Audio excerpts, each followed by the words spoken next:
ආයිබන් දුවේ පුතේ. මම හිතනවා ඔයගොල්ලෝ මම ඊට කලින් දවස් දෙකකට කලින් දාපු ධාරිත්‍රික පාඩමට අදාළ මුල් වීඩියෝ ටික බලලා ඉන්නවා ඇත්තේ කියලා. ඒතර ඇත්තටම මේ වීඩියෝස් ටිකෙන් අපි ධාරිත්‍රික සඳහා වන පොදු කරුණු සාකච්ඡා කරලා ඉවර කරලා තියෙනවා. අද සිට මේ කතා කරන්න පටන් ගන්න පුතේ ධාරිත්‍රික වර්ග ගැන. දැන් මේ උගන්වන සිස්ටම් එක අපේ ක්ලාස් වෙන දරුවෝට මේක හොඳට හුරුයි. ඉතින් සමහර මේ වීඩියෝ එක බලනවා වෙන්න පුළුවන්. මගේ පන්තියේ නැත් දරුවෙක් වුණත් එයාට වුණත් එයාලා ක්ලාස් වල වුණත් සමහර මේ ක්‍රමයට කරලා ඇත්තේ මම මේ මතක් කර දීමක් කරන්නේ. ඔයගොල්ලෝ මුලින්ම වෘත්ත චාරිත ඉගෙන ගත්ත කාලේ මතක් කරන්න. වෘත්ත චාරිත ඉගෙන ගද්දි මුලින්ම කරන්නේ වෘත්ත චාරිත වල පොදු කරුණු ඔක්කොම ඉගෙන ගන්නවානේ. S සමානයි R T සූත්‍රය, V සමානයි R ඔමේගා සූත්‍රය, ඊට පස්සේ කේන්ද්‍ර අபிසාරී ත්වරණය, කේන්ද්‍ර අபிසාරී බලය ඔය මාතෘකා ටික කතා කරනවා. කතා කළේ ඊට පස්සේ අපි මොකද කරන්නේ? තිරස් වෘත්ත චාරිත සඳහා උදාහරණ සෙට් එකක් ඉගෙන ගන්නවානේ. මොනවද උදාහරණ? තිරස් වංගුවක් ගන්න වාහනයක්. ඇලකල වංගුවක යන වාහනයක්. කේතු අවලම්බේ. ඔය වගේ උදාහරණ කීපයක් අපි කතා කරමු. ඒ වගේම ආයෙ කරපු තැනක් මතක් කරගන්න පුතේ. මොකද්ද? සරල අනුවර්තී චලිතය. සරල අනුවර්තී චලිතයේදී ඉගෙන ගන්න කාලය සමග විස්ථාපනයේ සම්බන්ධය, විස්ථාපන සමග ප්‍රවේගයේ සම්බන්ධය, ආචෝල ලාක්ෂණික සමීකරණය, ඒ කියන්නේ විස්ථාපනය හා ත්වරණය සම්බන්ධය. ඒවා සෑම සරල අනුවර්තී චලිතයකට පොදු කරුණු. ඊළඟට අපි සාමාන්‍යයෙන් උගන්වන්නේ මොකද්ද? ඒවට ඉගෙනුවාට පස්සේ සරල අනුවර්තී චලිත සඳහා උදාහරණ කියලා උගන්වනවා. මොනවද? සරල අවලම්බය. ස්කන්ධයක් දුන්නකින් එල්ලලා ඇදලා අතහරින එක. අන්න ඒ වගේ ඒවා. අන්න ඒ වගේ තමයි දැනුත් කරන්න යන වැඩි. ධාරිත්‍රික වලට අදාළ පොදු කරුණු සේරම අපි ඉගෙනගෙන ඉවරයි. දැන් මේ කතා කරන්න ගන්න පුතේ ධාරිත්‍රික වර්ග ගැන. ඔයාට ඕන නම් පුතේ දැන් මාතෘකාව දාලා ලෑස්ති කරගන්න ධාරිත්‍රික වර්ග කියලා. right? ඒක අපි පළවෙන්න කතා කරන එක පුතේ අංක 1 සමාන්තර තහඩු ධාරිත්‍රිකය. සමාන්තර තහඩු ධාරිත්‍රිකය. right. ලියා ගන්න මෙහෙම. සමාන්තර තහඩු ධාරිත්‍රිකයක තහඩු දෙක අතර රික්තය වරහන් අස්සේ ප්‍රායෝගිකව වාතය ඇති විට වරහන් වහල ඇති විට ධාරිතාව සඳහා ප්‍රකාශනයක් ගොඩනගමු. ධාරිතාව සඳහා ප්‍රකාශනයක් ගොඩනගමු. right. පුතේ දැන් හොඳට බලාගන්න මම තේරුම් කළා දෙන්නේ. පුතේ සමාන්තර තහඩු ධාරිත්‍රකයක් මම ඇද ගන්නවා. පුතා මේ තහඩුවක වර්ගඵලයට මම අකුරක් ගන්නම් කැපිටල් A කියලා. තහඩු දෙකේ පරතරයට ගන්නම් සිම්බල් D කියලා. හරිද? ඊට පස්සේ අපි ගමු මේ වෙද්දි මේක charge කරලා තියෙනවා පුතේ කැපිටල් V කියලා විභව අන්තරයකට.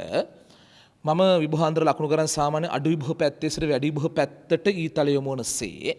එහෙනම් ඒතර මේකේ ධනාරෝපණයක් ඇති. වැඩි විභව පැත්ත ධන, අඩු විභව පැත්ත පුතේ මේකේ ඍණ කියලා ලකුණු කරමු. පුතේ ඔයගොල්ලෝ අඳිද්දි වුණත් මේ ධන ලකුණු පුතේ ඇතුල් පැත්ත විතරයි අඳින්නේ. එළිය පැත්ත අඳින්න එපා.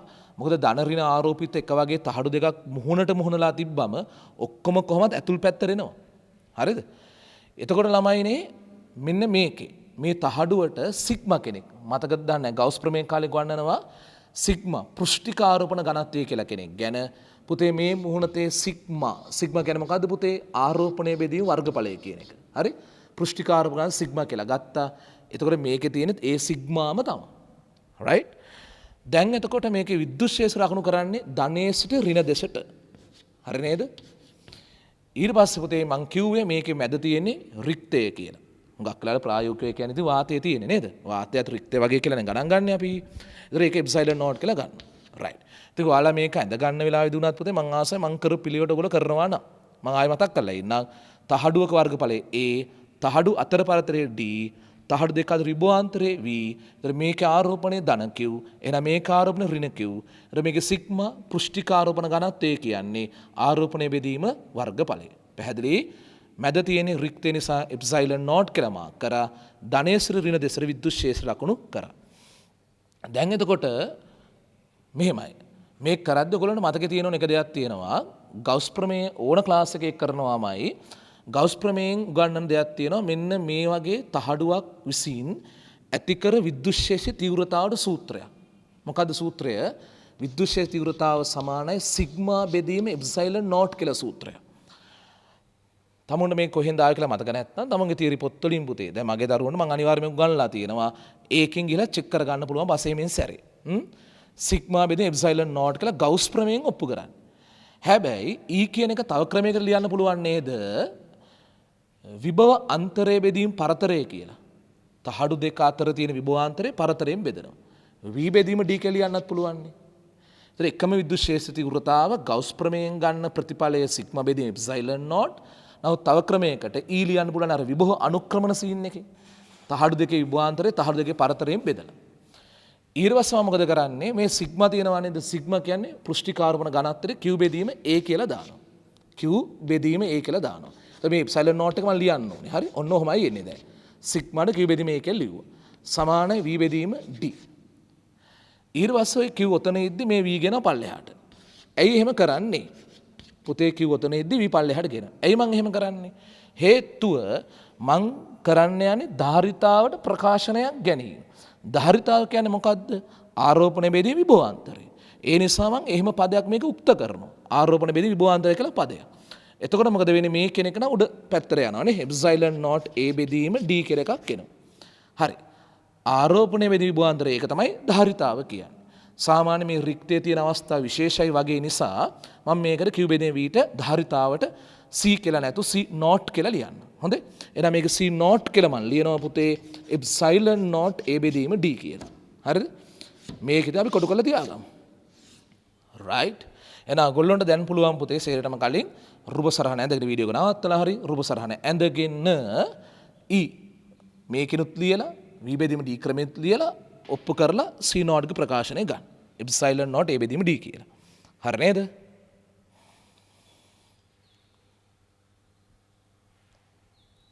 හොඳයි මං හිතනවා දැන් ඔයගොල්ලෝ පුතේ ඒක ලියා ගන්න වැඩි ඉවර ඇති කියලා මේ කියන විදිහට මොනවද ධාරිතාවට බලපාන දෙන සාධක තහඩු වල වර්ගඵලය. තහඩු වල වර්ගඵලය වැඩි වෙන තරමට පුතේ ධාරිතාව වැඩි වෙලා තියෙනවා. ඒ ඉන්නේ ලවේ නේද? සිම්බල් D කියන්නේ තහඩු දෙකේ පරතරය. හැබැයි පුතේ පරතරය නම් අඩු වෙන තරමට තමයි C වැඩි වෙන්නේ. right? ඒ හැර රික්තේ පාරවේද්‍යතාව කියන එක මෙතනට සෙට් වෙලා තියෙනවා. පැහැදිලි? එහෙනම් අපි පුංචි ගානක් ඔතන ලියලා කරමුද පුතේ? right. ලියා ගන්නකො මෙහෙම ප්‍රශ්නයක් Q දාලා ලියන්න පුතේ. සමාන්තර තහඩු වාත ධාරිත්‍රකයක සමාන්තර තහඩු වාත ධාරිත්‍රකයක තහඩුවක වර්ගඵලය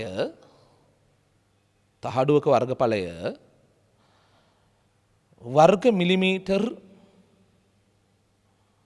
40ද තහඩුවක වර්ගඵලය වර්ග මිලිමීටර් 40ද තහඩු අතර පරතරය 2 මිලිමීටර්ද වේ.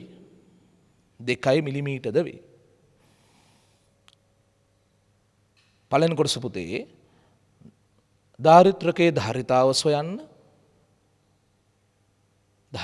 සොයන්න. දෙවෙනි එක මෙම ධාරිත්‍රකය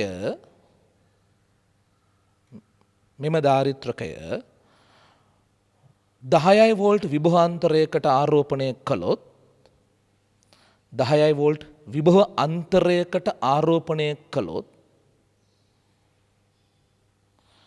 ගබඩා වන ආරෝපණය සහ විද්‍යුත් ශක්තිය සොයන්න. ගබඩා වන ආරෝපණය සහ විද්‍යුත් ශක්තිය සොයන්න. right. පුතේ දැන් තව දත්තයක් ඕනේ නේ ගාන හදන්න. තව දත්තයක් අවශ්‍යයි. මොකද්ද? මෙන්න මේ එප්සයිලන් නෝට් කියන එක දෙන්න එපයි පුතේ. මේක අපි කඩපාඩමේ තියාගන්න කෙනෙක් නෙවෙයි නේද?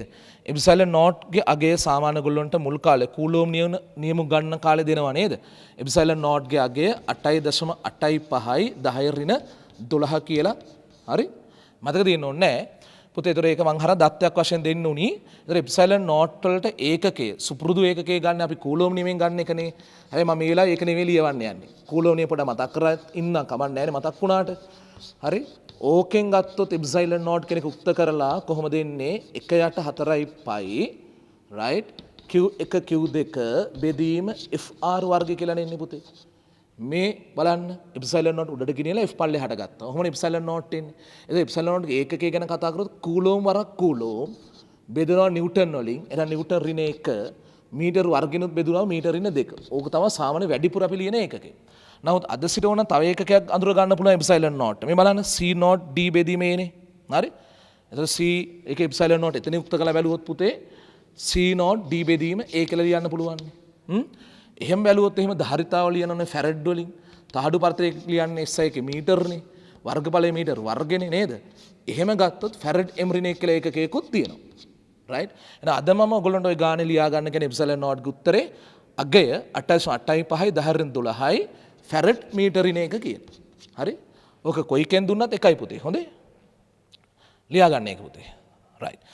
දැන් මොනවද මං දීලා තිබ්බේ ගානේ? ඔන්න බලා ගන්න පුතේ. මේ බලන්න සමාන්තර තහඩු වාත ධාරිත්‍රකයක්ලු. වාත ධාරිත්‍රක කියම රික්තය වගේ තමයි ගණන් ගන්න. හොඳේ? තහඩුවක වර්ගඵලය වර්ග මිලිමීටර 40 කියලා කිව්වා. තහඩු පරත මිලිමීටර 2 කියලා කිව්වා. එහෙනම් ඵලයෙන් අහලා තියෙන ධාරිත්‍රකේ ධාරිතාව කීයද? බොහොම පහසුයි. මේකට අගයන් දාලා සුළු කරන්න තියෙන්නේ. රයිට්? එහෙනම් ලියනවා සූත්‍රය C නෝට් සමානයි එප්සයිලන් නෝට් A බෙදීම D. හරිද? එප්සයිලන් නෝට් ගාගේ 8.85 10 ඍණ 12 වෙනි බලය තහඩුවක වර්ගඵලය පුතේ වර්ග මිලිමීටර 40යි වර්ග මිලිමීටර වර්ග මීටර කරන්න එපා.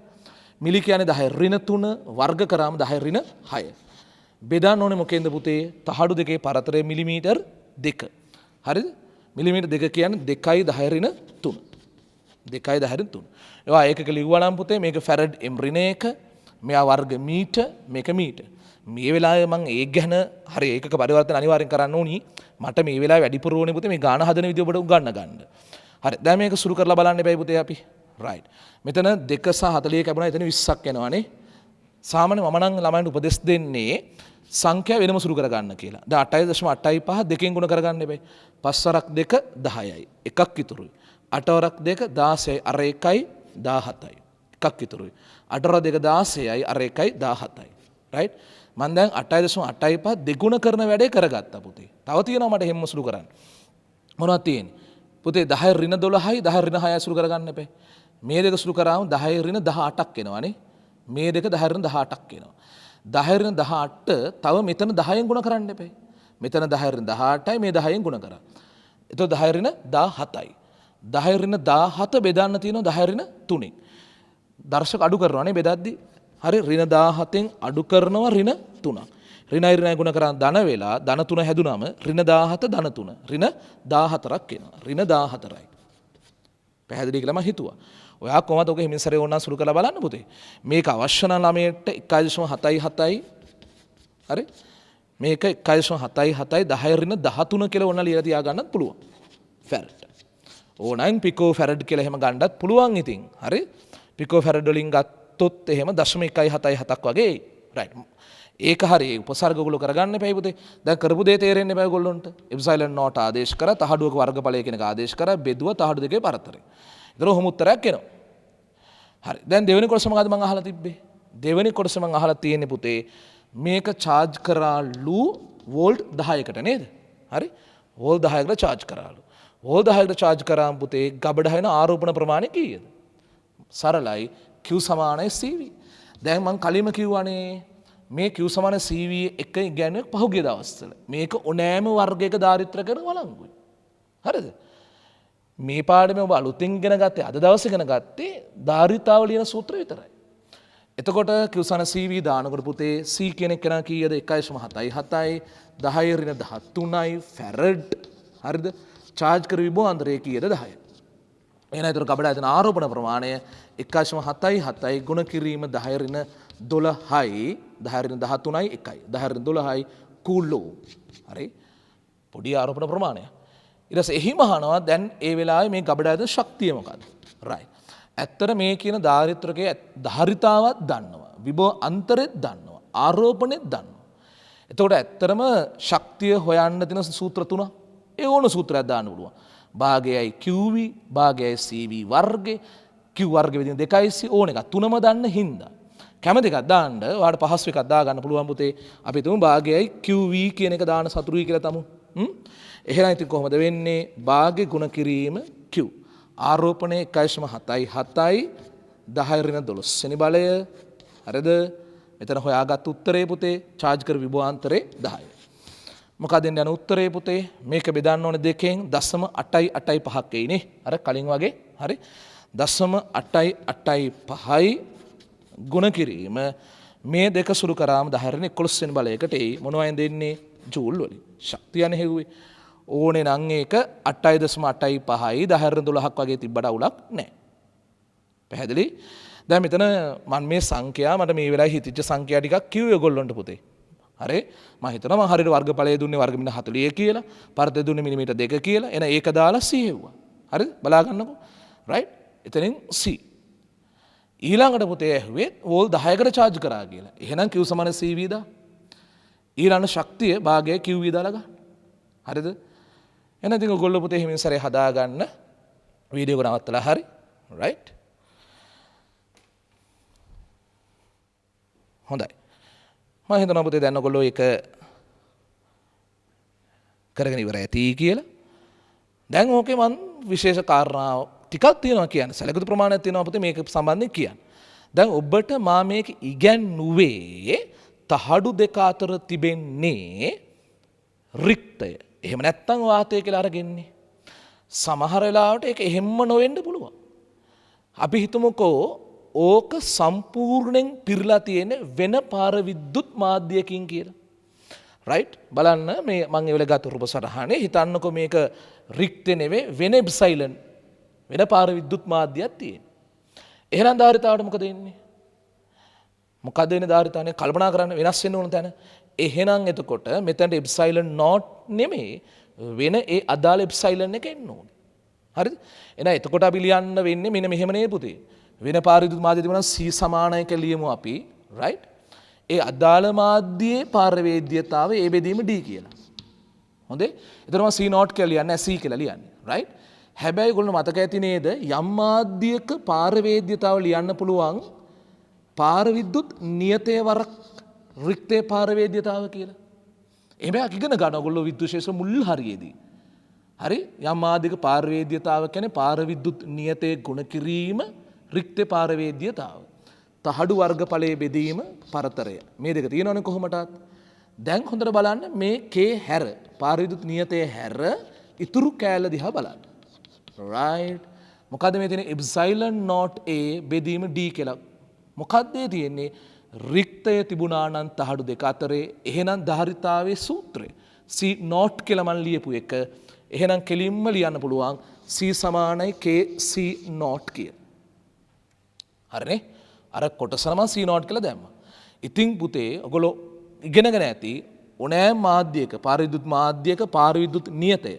ඔකට සාපේක්ෂ පාරවේද්‍යතාව කියලාත් කියනවා. එප්සයිලන් R කියලා එහෙම ලියන්නේ. හරි? එතකොට ඒ පාර විද්‍යුත් නියතය කියන එක එකට වඩා ලොකුයි.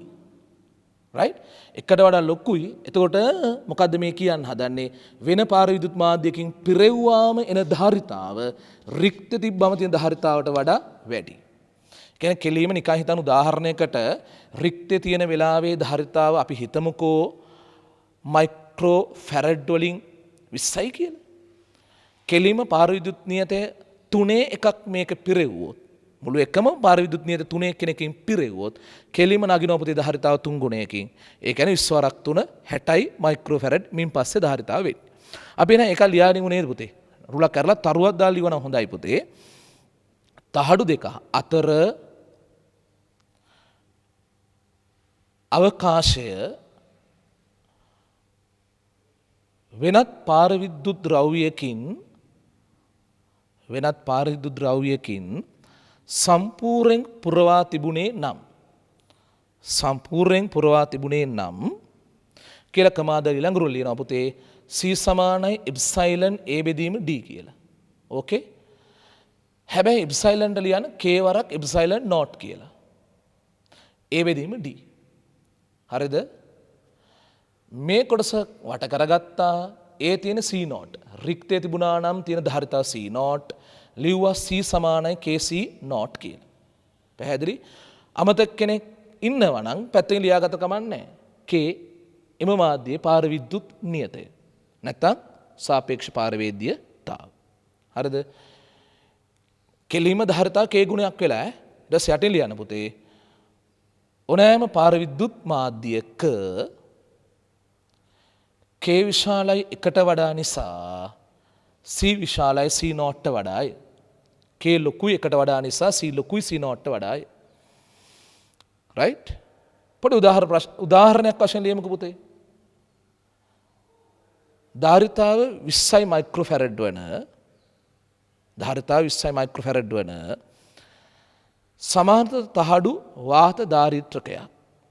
සමාන්තර තහඩු වාත ධාරිත්‍රකයක් පාර විද්‍යුත් නියතය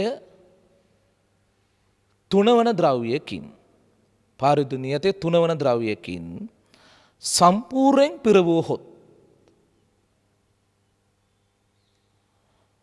නව ධාරිතාව කියලා නව ධාරිතාව මොකද්ද ධාරිතාව C සමානයි KC නෝට් සමානයි 3 වාරයක් පුතේ C නෝට් කියන්නේ කලින් කිව්වේ මං 20 කියලා නේ මයික්‍රෝෆැරඩ් 3 වරක් 20 කියන්නේ 60යි මයික්‍රෝෆැරඩ් right පැහැදිලි නේද right දැන් පුතේ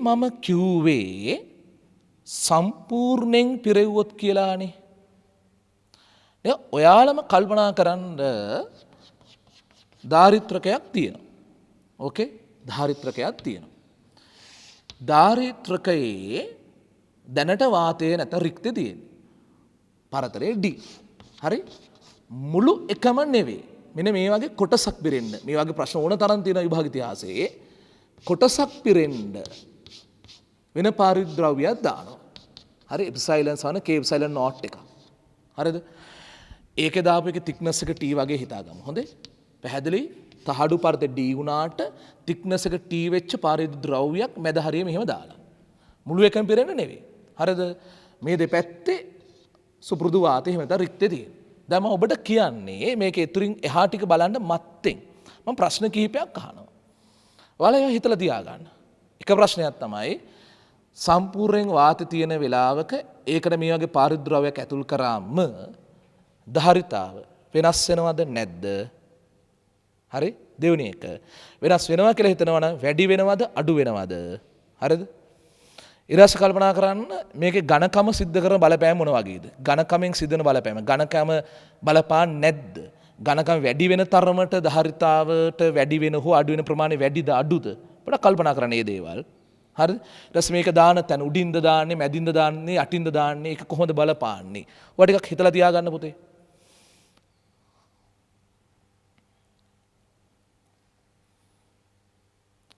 හරි හිතන්න ඇතිනේ දැන් මේ මෙද්දී ඔයගොල්ලෝ ඵලයෙන් මං ඇහුවේ පුතේ වාතයේ තියෙද්දි මෙහෙම පාරිද්‍රව්‍යයක් දැම්මොත් ධාරිතාව වෙනස් වෙනවද නැද්ද කියලානේ අනිවාර්යෙන් වෙනස් වෙනවා හරි දෙවෙනි ඊළඟ ප්‍රශ්නේ වැඩි වෙනවද අඩු වෙනවද කියලා හිතන්න කිව්වේ පුතේ ඒවලේ දැක්කනේ මුළු එකම පිරෙන්න පාරිද්‍රව්‍යයක් දැම්මම අනිවාර්යෙන් වැඩි ගුණානේ K ගුණයක්ම වුණානේ මේකෙදිත් වැඩි වෙනවා හැබැයි K ගුණයක්ම වෙන්නේ නැහැ. අර කලින් උදාහරණ වගේ 3 ගුණය වගේ වෙන්නේ නැහැ. මොකද මුළු එකම පිරෙන්න දාපු නැති නිසා. කොටසනේ පිරලා තියෙන්නේ. රයිට්. ඒක හරිනේ වැඩි වෙනවා. ඊළඟ කල්පනා කරන්න කිව්වේ ඝනකමේ බලපෑම මොන වගේද කියලා. පුතේ මෙහෙම නේද වෙන්න ඕනේ. මේකේ ඝනකම වැඩි වෙන තරමට ධාරිතාව වැඩි වෙන ප්‍රමාණය වැඩි ඇතිනේ. සාධාරණයිනේ පුතේ මම මේ කියන කතාව.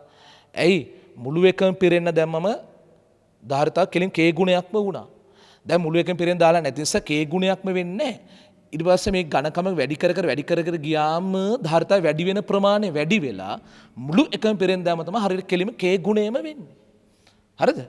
ඒකේ ඝනකම වැඩි වෙන තරමට ධාරිතාව වැඩි වෙන ප්‍රමාණය වැඩි. ආයෙ හිතන්න කිව්වා මොකද්ද පුතේ? ඒක දාන තැන. ඒ කියන්නේ උඩ තහඩුවෙන්ද, මැද හරියෙන්ද, යට තහඩුවට ළඟින් දැම්මොත්ද බලපාන්නම වැඩි. පැහැදිලිව ඒක අදාළ නැහැ.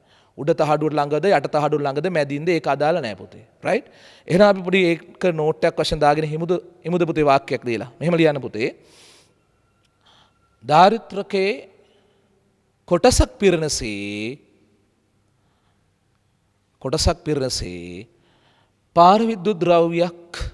පාර විද්‍යුත් ද්‍රව්‍යයක්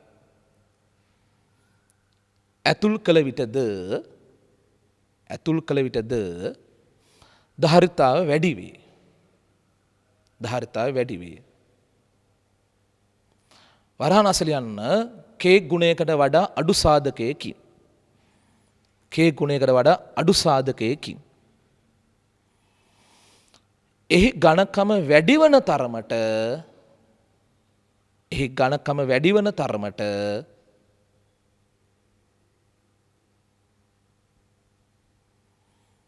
ධාරිතාවේ වැඩිවීමද වැඩිය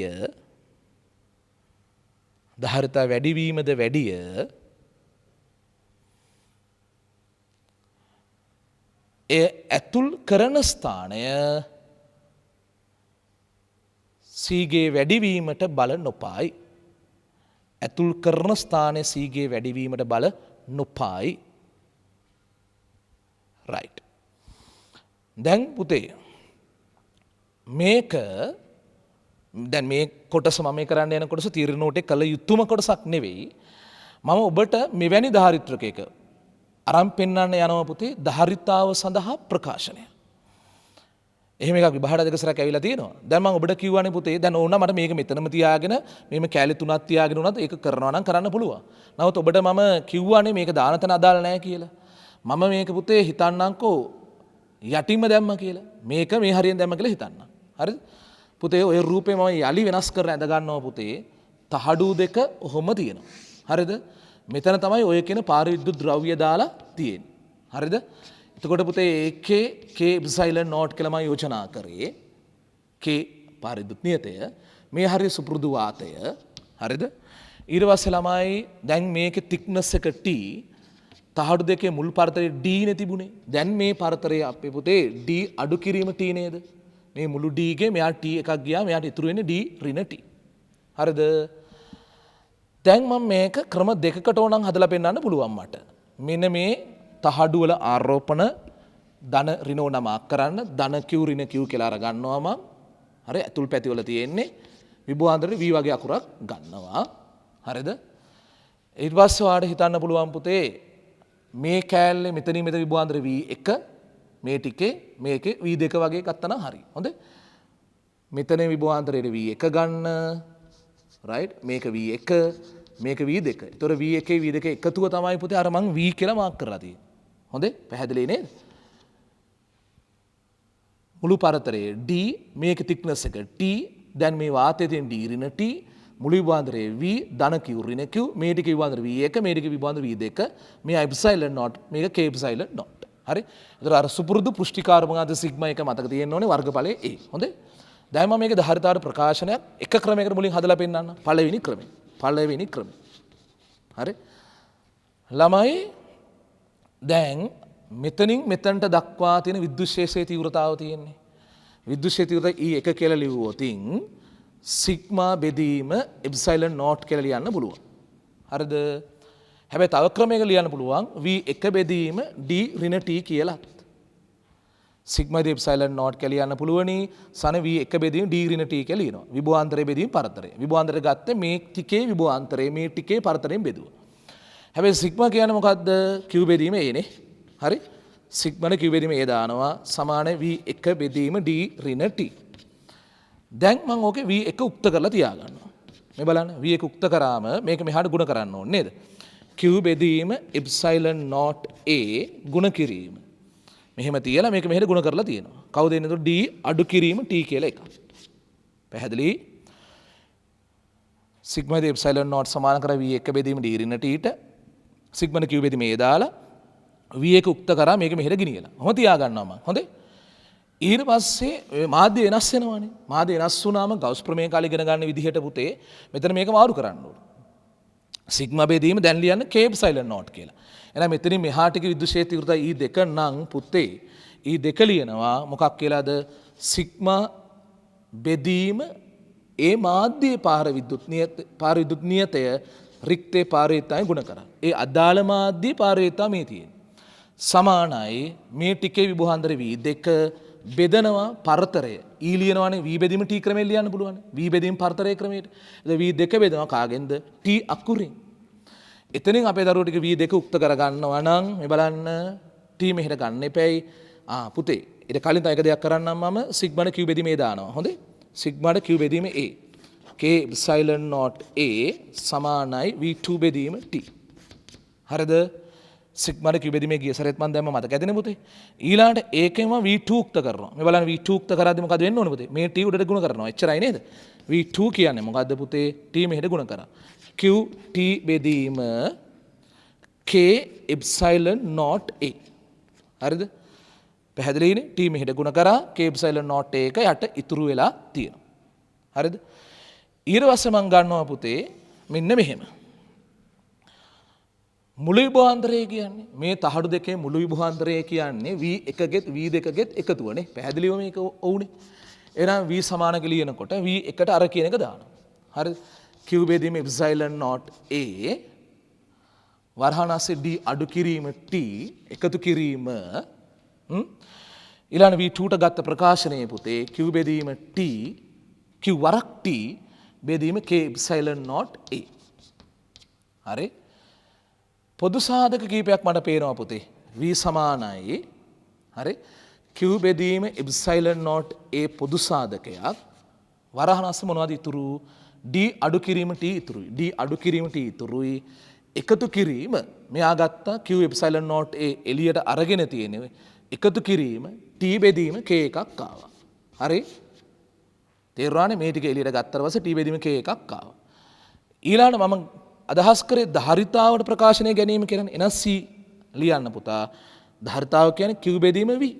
Q බෙදීම V එකක් හරි ගස්සන්න යන්නේ. Q ඔතන තියලා V පල්ලෙහාට ගත්තා. පැහැදිලි? V පල්ලෙහාට ගත්තා.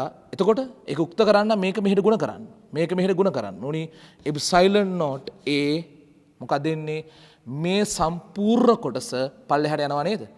Q බෙදීම V හරි ගස්සද්දි මේක උඩට ගිහිල්ලා මේ වරහණ ASCII තියෙන මුළු කොටසම පල්ලෙහාට එනවා. එහෙනම් බෙදීම D අඩු කිරීම T එකතු කිරීම T බෙදීම K කියලා එකකට එනවා. හරිද? මේක කොටු කරන්න එපා. මේක කීරත් විභාගයට ඍජුව දාන්න පුළුවන් එකක් නෙවෙයි. ඔයාලා මේක ඔප්පු කරගන්න ඉගෙන ගත්තා නම් හරි. එහෙනම් ඔයගොල්ලෝ පුතේ දැන් මේක මුලින් ලියාගෙන හිටියා නම් හරි. මුලින් ඉඳලා බලමින් මෙතන සිට නේද? කොහොමද රූප සරහන මේක ඇඳලා ඒක මේකට සමානයි කියලා ඇඳගෙන. ඒ කියන්නේ මේක කොතන තිබ්බත් එකයිනේ. ඉතින් මට මෙතන ගන්න එක වඩා පහසුයි. මෙතනින් දාගත්තා. මෙතන මුළු විභවාන්තරයේ V අරන් තියෙනවා. මේ ටික V1 මේක V2. මේක thickness එක D ඍණ T මේක T. පැහැදිලිද? ඊට පස්සේ ධාරිතාවට ප්‍රකාශනය කොට නගනවා පළවෙනි ක්‍රමයට. E1 ලියලා දුන්නා ඔයගොල්ලන්ට මම.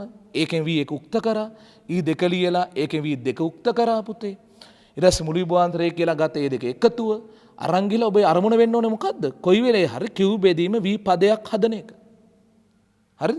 ඇයි ඒකනේ ධාරිතාව කියන්නේ. ඒ හැදුවම මෙහෙම එකක් ආවා. right? දැන් ඔයගොල්ලෝ එන එක කරගන්න. හරි. මම හිතනවා පුතේ ඔයගොල්ලෝ රූප සරහන ඇඳගෙන මේ ඔප්පු කිරීම කරගෙන ඉවර ඇති කියලා. මම ලියද්දිම එක ක්‍රමයක කියලා ලිව්වේ පුතේ. ඒ කියන්නේ තව ක්‍රමයකට මේක ඔප්පු කරලා පෙන්නන්න පුළුවන් කියන එකනේ. බලා ගන්න අනික් ක්‍රමය ඔප්පු කරන්න පුළුවන් තව ක්‍රමයක්. මෙන්න මේ වගේ ප්‍රශ්නයකදී පුතේ මේ වගේ අවස්ථාවකදී පුතේ අපිට මෙන්න මෙහෙම කරන්න පුළුවන්. ඒක පුළුවන් කියලා මම ඔබට තහවුරු කරන්නත් එක්ක තමයි මේ විදිහට කරලා පෙන්නන්නේ. අරක තමයි හැබැයි නියමම ක්‍රමය. හොඳේ. දැන් මේකේ ඇත්තට තියෙන එක දාරිත්‍රකයක්නේ. එක දාරිත්‍රකයේ අස්සේ මාධ්‍ය දෙකක් තියෙනවා. තහඩු තියෙන්නේ දෙකයි.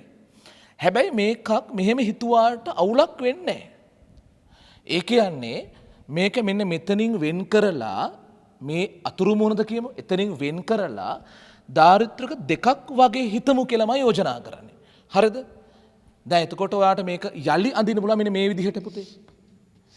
එක දාරිත්‍රකයක් තියෙනවා පරතරය තහඩු පරතරය D ඍණ T තහඩුවක වර්ගඵලය A තියෙන්නේ වාතය.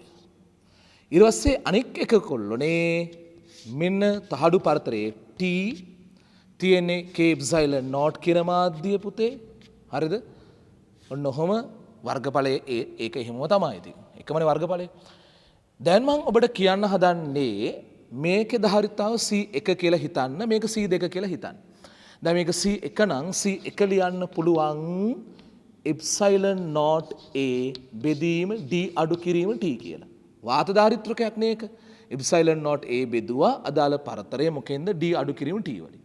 මේකේ C2 ලියනවා පුතේ epsilon K epsilon not තහඩු වර්ගඵලය A බෙදීම මොකක්ද පුතේ පරතරය T කියලා. right? දැන් නම් ඔයගොල්ලන්ට පොඩ්ඩක් වේගෙන් කරා වුණාට තේරෙන්න ඕනේ. අනිත් එක ඔයගොල්ලන්ට ඕන වෙලාවක වීඩියෝ එක නවත්තලා ආපහු බලන්නත් පුළුවන් නේ පුතේ. මේ කැලේ ධාරිතාව වෙනම ලිව්වා මේ කැලේ ධාරිතාව වෙනම ලිව්වා. දැන් මම මොකද කියන්න යනවා ඇත්තේ? ගෙස් කරන්න. මම දැන් කියන්න යන්නේ අපිට පුළුවන් මේ දෙන ශ්‍රේණිගත දෙන්නෙක් ලෙස හිතන්න. එහෙම හිතලා ඒ දෙකේ ශ්‍රේණිගත සමකේ ගමු. ශ්‍රේණිගත සමක ගත්ත වෙන උත්තරේ අන්න අර උත්තරේ සමානයි කියලා මම මේ පෙන්වන්න යන්නේ. ඒ කියන්නේ මේ මෙතඩ් එක හරි කියලා තහවුරු කරන්නත් එක තමයි මේ කරන්නේ. එතකොට පුතේ ශ්‍රේණිගතයි නර එකයට කේස් එක යන්න එපා. එකයට C සමක සමානයි. right? එකයට C 1 ධන එකයට C 2. C 1 කියන්නේ මොකද? අර අතනින් බලලා ලියන්න. D අඩු කිරීම T බෙදීම එප්සයිලන් නෝට් A ධන හරි මේක උඩට මාරු කරා T බෙදීම K එප්සයිලන් නෝට් A අවුලක් නැහැනේ දැන් පුතේ මට පේනවා එප්සයිලන් නෝට් A පොදු සාධකේ 1 යට හැබැයි හරි 1 යට එප්සයිලන් නෝට් A හරිද මොනවද ඉතුරු D අඩු කිරීම T D අඩු කිරීම T ධන T බෙදීම K T බෙදීම K පුතේ ඉතුරු කැලම ලියන්න ඕනේද? එකයට C සමගනේ ඔය තියෙන්නේ. දැන් C සමග ගන්න. ඔබ ගන්න C සමග කියන උඩට මාරු කරලා. C සමගය කියලා උඩට මාරු කරලා ගද්දි පුතේ මේ එප්සයිලන් නෝට් A කියන අකුරු දෙක උඩ රුලට එනවා. මේ දෙක කොහොම උඩ රුලට එනවා? මේ මුළු පදයම එක යට බවට පත් වෙනවා. ඒක හරයක් බවට පත් වෙනවා. මම ලිව්වේ නැහැ පුතේ. C සමග උඩ රුලට එනවා. එප්සයිලන් නෝට් A උඩට ගිහිල්ලා පුතේ මේ කියන එක තනිකර යට යනවා. දැන් බලන්න ඒ ආපු එක තමු ලියාගන්න ඇතිනේ මේකයි උඩ ඇවිල්ලා තියෙන එකයි මේකයි දෙකම එකම වෙන්න ඕනේ. හරිද? ඒතර ඇත්තටම ඔයගොල්ලෝ සමහරට හිතෙන්න පුළුවන් මේ ක්‍රමයට හදන එක වඩා පහසුයි කියලා. ඔව් පොඩ්ඩක් ලේසි ගතියක් තියෙනවා තමයි මේකට වඩා. හරි එහෙනම් ඉතින් ඔයගොල්ලෝ දෙක ක්‍රමය කියලා අරගෙන අතුරු මුහුණතෙන් වෙන් කරලා දහර දෙකක් ලෙස හිතාගෙන ඒ දෙන්නගේ ධාරිතා දෙක වෙන වෙනම ලියලා හොඳේ ඊට පස්සේ ඒ දෙන්න ශ්‍රේණිගතයි කියලා අරගෙන කරගෙන යන්න. පුළුවන්? හරි. දැන් එහෙනම් පුතේ මම හිතනවා ඔයගොල්ලෝ ලියාගෙන ඉවර ඇති කියලා. එහෙනම් අපි පොඩි ප්‍රශ්නයකුත් ලියලා හදලා බලමු. ලියන්නකො මෙහෙම ක්වෙස්චන් එකක් වශයෙන් දාගන්න පුතේ. සමාන්තර තහඩු වාත ධාරිත්‍රකයක ධාරිතාව C බිඳුවය. ධාරිතාව C බිඳුවය. එහි තහඩු අතර පරතරයෙන්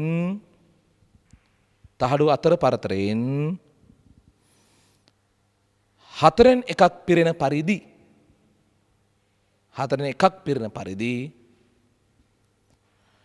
පාරවිදුත් නියතය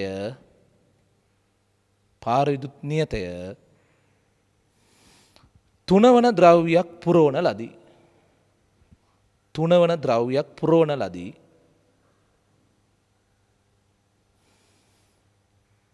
ධාරිත්‍රකයේ නවධාරිතාව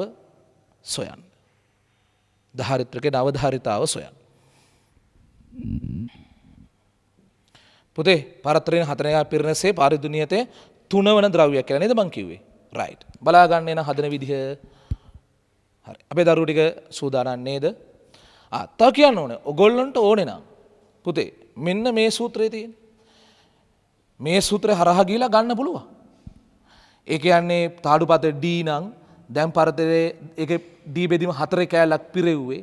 එහෙනම් T ට D බෙදීම 4 දාලා මෙතන D බෙදීම 4 දාලා K ට 3 දාලා හදන්න පුළුවන්. කිසි අවුලක් නැහැ. මම කියන්නේ මම හිතන්නේ ඔයගොල්ලෝ විවාහයට යනකොට ඔයගොල්ලෝ මේ සූත්‍රය මතක තියෙයි කියලා. MCQ එකට මතක තිබුණ පොඩි වාසියක් තියෙන ඉඩ තියෙනවා. නමුත් ඉතින් ගාක්ලා මතක තියෙන්නේ නැති වෙයිනේ පුතේ. හරි. දැන් මම එහෙනම් බේසික්ස් වලින් ගිහිල්ලා ඒක හදන විදිහ ඔයගොල්ලන්ට පෙන්නන්න. බලා ගන්න පුතේ. මෙහෙමයි හිතන්න කියලා කියන්නේ. ඔන්න තහඩු තියෙන. පරතරේ D. වර්ගඵලය A. ඵලයෙන් තියෙන තනිකර වාතය. එතකොට ධාරිතා C නෝට් එක ලියවෙන්නේ එප්සයිලන් නෝට් A බෙදීම D. පැහැදිලිනේ ඒක? හරි. ඔක තමයි C නෝට් කියන්නේ. දෙවෙනි සැරේ මම මොකද කරා කියන්නේ පුතේ? මෙන්න මේ තියෙන එකේ තහඩු අතර පරතරෙන් හතරෙන් එකක් පිරෙන පරිදි තහඩු අතර පරතරෙන් හතරෙන් එකක්. එහෙනම් මේක D බෙදීම 4යි. හොඳේ. ඒතර තව ඉතුරුයි 3 කාලක් නේ. 4න් 1යි. එතකොට තව ඉතුරු 4න් 3ක් වාතය තාම තියෙනවා. 4න් 3යි D. එතකොට මේක තාම වාතය මොකද්ද? එප්සයිලන් නෝට් කියන එක පුතේ. හරි. මේකේ පාරවිදුත් නියතය මම 3 කියලා කිව්වේ. මම හිතනවා 3 කියලා කිව්වේ. එහෙනම් 3 වරක් එප්සයිලන් නෝට් මේකේ පාර විද්‍යුත් නියතය. හරිද? දැන් මේකේ ධාරිතාව තමයි අහන්නේ. දැන් ওই ගානේ තියෙන එකම අකුර C බිඳුව. ඒතර මේක උත්තරෙත් ඔයාලා හරියට C බිඳුව ඇසුරින් තියන්න ඕනේ නේ. හරි. බලමු එහෙනම් හදන විදිය. මම හිතනවා අර කලින් කිව්ව දෙවෙනි ක්‍රමයට ඔයගොල්ලෝ හදන කැමති වේවි. ඒ කියන්නේ මේක කොටස් දෙකකට කඩනවා. කොටස් දෙකකට කඩනවා කොහොමද පුතේ හිතා ගන්න ඕනේ දැන් ඔයගොල්ලෝ? මෙන්න මෙහෙම. ධාරිත දෙකක් වගේ හිතුවට කමක් නැහැ කියලා මම අර තහවුරු කරේ. මේකේ D බෙදීම 4යි තහඩු දෙකේ පරතරය. මේකේ පුතේ 3යි D බෙදීම 4යි තහඩු දෙකේ පරතරය. හරි? වර්ගඵලයේ තියෙන දෙකේම ඒ තමා. හොඳේ? ඊට පස්සේ ළමයි මේක එප්සයිලන් නෝට් කියලා ගන්න. මේක 3යි එප්සයිලන් නෝට් කියලා ගන්න ඕනේ. පැහැදිලි නේද ඔයගොල්ලන්ට? මෙතනින් කඩලා කොටස් දෙකක් අරන් ධාරිත දෙකක්සේ හිතන්න යන්නේ. මේක ධාරිතාව C1. මේක ධාරිත C1 කියලා ගමු. හොඳේ? එහෙනම් කොහොමද වෙන්න ඕනේ? එප්සයිලන් නෝට් A බෙදීම පරතරයනේ පුතේ. පරතරේ 3යි D බෙදීම 4 නේ. 3යි D බෙදීම 4. ඕකේ? 4 ලක්ෂ උඩරුට ගියානේ. පරස්පර කතා වෙන 4 උඩරුට ගියා 3 ලක්ෂ යට තියෙනවා. ගුණ කිරීම එප්සයිලන් නෝට් A බෙදීම D. ඔන්න ඔහොම එකක් එනවා. 4 උඩරුට ගියා 4 බෙදීම 3යි එප්සයිලන් නෝට් A බෙදීම D එකක් එනවා. දැන් මේ එප්සයිලන් නෝට් A බෙදීම D කල්පනා කරන්න පුතේ. බලාගන්න පුතේ. මේ බලන්න. එප්සයිලන් නෝට් A බෙදීම D කියන්නේ මොකද්ද පුතේ? රික්තේ තිබ්බ වෙලාවේ. මුළු එකම රික්තේ තිබ්බ වෙලාවේ ධාරිතාව. 4 බෙදීම 3යි C නෝට්. හරි? ඒ කැල ධාරිතාව. දැන් යට කොටසේ ධාරිතාව C2 ලියද්දී පුතා එයාගේ පාරවේද්‍යතාවනේ මෙතන ලියන්න ඕනේ. 3යි එප්සයිලන් නෝට් ගුණ කිරීම තහඩුවක වර්ගඵලය එමයි බෙදමු පුතේ. මොකෙන්ද? මේක D බෙදීම 4යි. ඕකේ? පැහැදිලිද? 3යි එප්සයිලන් නෝට් වරක් තහඩුවක වර්ගඵලයේ බෙදුවා. මෙන්න මේ තහඩු දෙකේ පාත D බෙදීම 4යි. දැන් බලන්න මේ 4 ලක්ෂ උඩ රුට යනවානේ. 3 වරක් 4 එක 12ක් එනවා. 12යි එප්සයිලන් නෝට් A බෙදීම D. හරිද? දැන් ආයෙ තේරුම් ගන්න මේ එප්සයිලන් නෝට් A බෙදීම D කියන්නේ මොකද්ද කියලා. ඒ තනිකර වාතයේ තිබ්බ වෙලාවේ රික්තේ තිබ්බ වෙලාවේ ධාරිතාව. එන එක 12 වරක් C නෝට් කියලා එනවා. හරිද? මෙහෙමයි ඔයගොල්ලෝ තව තව ගණන් ප්‍රැක්ටිස් කරනකොට එහෙම මේවා පටගාලා කෙටි ක්‍රම වලට ගන්න පුළුවන් හැකියාවක් ඔබට ලැබෙයි. නමුත් මේක ඔබ හදන හුඟක් වෙලාවට පළවෙනි ගාන. ඒ නිසා හරියට විස්තර කළා මම මේ හදලා දෙන්නේ. අවුලක් නැහැ නේ මෙතන ඔක්කොම පැහැදිලි ඇතිනේ. හරි. දැන් ඔබ කොහොමද හිතන්න ඕනේ? මෙයයි ශ්‍රේණිකක් දෙන්නෙක් සේනේ. එහෙමනේ මම කියන්නේ. ශ්‍රේණිකක් දෙන්නෙක් වගේ හිතන්න. හරි? එහෙනම් එතකොට ලියවෙන්නේ කොහොමද? 1 යට C සමක සමානයි 1 යට C1 ධන 1 යට C2. හරිද? C1 ගන්නකොට උඩ යට මාරු කරලා ගන්න බෑ. අර කියන එක නේද 3 ඉලක්කම උඩට යනවා 4යි C නෝට් එක පල්ලෙහාට එනවා. ධන C2 1 යට C2 කියද්දි 1 යට 12යි C නෝට්. 12යි C note. හරිද? මේක සුරු කරද්දී පොදු හරයට 12යි C නෝට් කියලා ගන්න. ඕකට 4යි C නෝට් එක අරන් බලන්න පුතේ. මේකට 4යි C නෝට් එක අරගෙන බලද්දී 3යි නේද? හරිනේ? 12ට 4යි 3යි. 3 වරක් 3 9යි. එකතු කිරීම මෙතන ඉතින් ආයමත් එකම තමයි එන්නේ. 9 ධන 1 කියන්නේ 10යි 10 බෙදීම 12යි C නෝට්. පුතේ අමතක කරන්න එපා මෙන්න මේක 1 යට C සමග තියෙන්නේ. හරිද? එහෙනම් ඔක C සමක ලියනකොට පුතේ C සමක කියලා ලියනකොට උඩ යට මාරු කරමු 12යි C නෝට් බෙදීම 10ක්. 12 10න් බෙදුනම කෙලීම 1.2යි C නෝට් කියලා එකක් එනවා. මෙන්න ධාරිතාව. වැඩි වෙලා. ඒ කියන්නේ ඉස්සර C නෝට් නේ. දැන් C නෝට් වගේ 1.2 ගුණය. ධාරිතාව වැඩි වෙලා. හැබැයි පාරවේද්‍යතාව 3 සාපේක්ෂ පාරවේද්‍යතාව 3 කෙනෙක් පිරෙව්වේ. පාරවේද්‍යනියද 3 කෙනෙක් පිරෙව්වේ. එහෙව් කියලා කෙනෙක් 3 ගුණ වෙලා නැහැ. හරිද? මුළු එකම පිරෙව්වේ නැහැ නේ කොටසනේ පිරෙව්වේ. එහෙනම් 3 ගුණ වෙලා නැහැ. හැබැයි ඒත් වැඩි වෙලා 1.2 ගුණයක් වෙලා. මම අර කිව්ව වාක්‍ය හරි කියලා මම මේ කියන්නේ. ඒ කියන්නේ අර කොටසක් පිරෙව්වොත් ධාරිතාවය වැඩි වෙනවා. K ගුණයක්ම වෙන්නේ නැහැ කියලා වාක්‍යයක් දුන්නේ. රයිට්? ඒක ඔය තහවුරු වෙන්නේ. මම හිතනවා පුතේ ඔබට පැහැදිලි කියන එක. දැන් ඔයාලගේ වගකීම මොකද්ද? ආයෙම සැරයක් මේක මුලින් ඉඳලා බලලා. ඒ ගාන විසඳපු විදිහ එක්ක මුලින් ඉඳලා බලාගෙන ලියුවත් කමක් නැහැ. ඔයාගේ ප්‍රමාණය ඔයාගේ හැකියාව ප්‍රමාණය අනුව තමයි විභවය අනුව තමයි ඉතින්. මම නම් කැමති මේ කිව්ව එක බලා ගන්න නැති ඔයගොල්ලෝ ගොඩක් වෙලාවට දැන් තනියම කරන්න උත්සාහ කරන්න. හරි? කරලා ඊට පස්සේ කොයි හරි හිර වෙනවා නම් පැටලෙනවා නම් නැවත ඒ අදාළ කොටසට ගිහිල්ලා වීඩියෝ එක බලලා කොහොම හරි මේක පුළුවන් කරගන්න. හරිනේ? පුතේ අපි බලමු ඔය දාරිත්‍රකේ තහඩු දෙක අතර අවකාශයට පාර විද්‍යුත් ද්‍රව්‍යයක් මෙහි පුරවලා තියෙන වෙලාවනේ අපි කතා කරමින් ඉන්නේ. ඒ වෙලාවේ මේක ධනාරූපිත තහඩුව කියලා ගනිමු.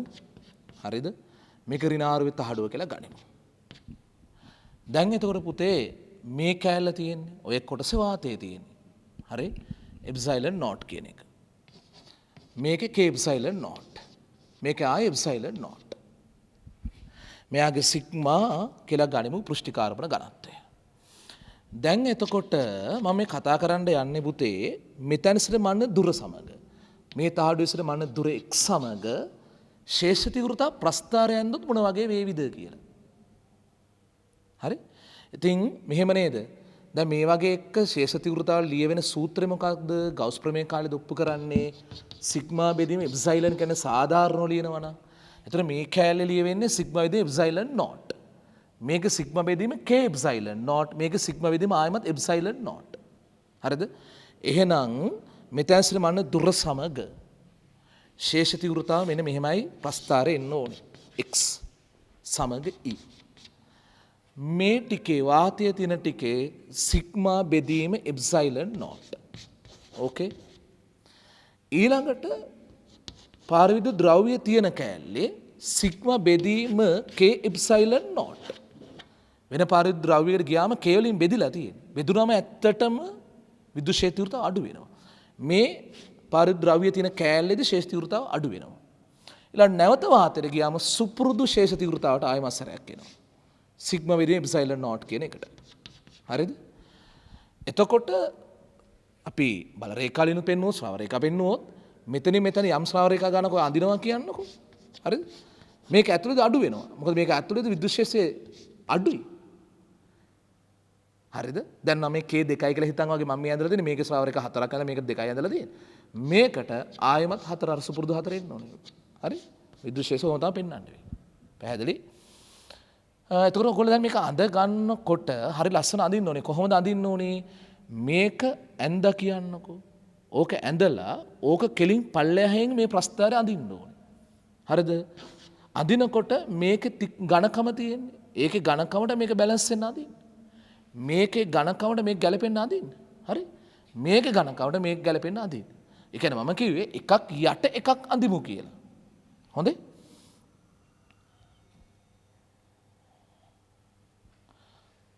හරි. මම හිතනවා දැන් ඔයගොල්ලෝ ඇඳගෙන ඉවර ඇති කියලා. දැන් ඒකෙම බලමු මෙතන සිට දුර සමග විභවය ඇහුවා නම් කොහොමද දෙන්නේ කියලා. දුර සමග විභවය. පුතේ මෙහෙමනේ දෙන්න ඕනේ. E සමානයි ඍණ dv dx කියලා සම්බන්ධයක් තියෙනවනේ. හරිද? මෙහෙම එකක් තියෙනවා. එතකොට ඔය කියන විදිහට මේ dv dx කියන්නේ මොකද්ද? දුර විභව ප්‍රස්ථාරයේ අනුක්‍රමණය. දුර විභවයේ අනුක්‍රමණය. E හැමතිස්සෙම ධනනේ. හරිද? E ධන නියතයන්. ධන නියත. එහෙනම් dv dx ඍණ නියත වෙන්න එපැයි. dv dx ඍණ නියත කියන්නේ විභව දුර ප්‍රස්ථාරය අනුක්‍රම ඍණ විය යුතුයි. අනුක්‍රම ඍණ විය යුතුයි. ඕකේ? හැබැයි මෙන්න මේ මැද කෑල්ලේදී E අඩු වෙලා. E අඩු වෙලා නම් අනුක්‍රමණ අඩු වෙන්න ඕනේ. එහෙනම් පුතේ දුර විභව ප්‍රස්ථාරයෙන් දනම් ඕකට දුර සමග විභව පුතේ E ධන dv dx ඍණ. ඒ නියත නිසා විභව අනුක්‍රමණය නියතයි. හරිද? නමුත් මැද කෑල්ලේදී ඊ එකපාරම අඩු වෙලා නිසා අනුක්‍රමණය අඩු කරලා අදින්න. අනුක්‍රම අඩු කරලා අදින්න ඕනේ. එහෙනම් කොයි වගේ දෙන්නේ පුතේ? මෙහෙම ආවා කියන්නේ ඍණ අනුක්‍රමණයක්, නියත අනුක්‍රමණයක්. මැද කෑල්ලේ අනුක්‍රමණය අඩු කරලා අදින්න. ඊට පස්සේ ආයෙ වාතයේ තියෙන කෑල්ලට ආව මේ අනුක්‍රමණයම අදින්න. හොඳේ? දැන් මේක අපිට හරියට බිඳුවකට ගේන්න ඕනි කියලා එකක් එහෙම නැහැ. මොකද මේකේ භූගත කරපු තැනක් ඒ මාක් කරලා නැති හින්දා හරියට මේක විභවය මේ කෙලවරේදී බිඳු වෙනවා කියලා එහෙම කියන්න බෑ. පටන් ගන්න අගය කීයද ඉවර වෙන අගය කීයද ස්ථිරව කියන්න බෑ. මං කියන්නේ විභව දුර ප්‍රස්ථාරයේ හැඩය මේ වගේ හැඩයක් කියලා. හරි? එහෙනම් අපි ඒකට වාක්‍යයක් එකතු කරගමුද පුතේ? මොකද වාක්‍ය? E සමාන ඍණ dv dx අනුව E ධන නියත විට dv dx ඍණ නියතයි.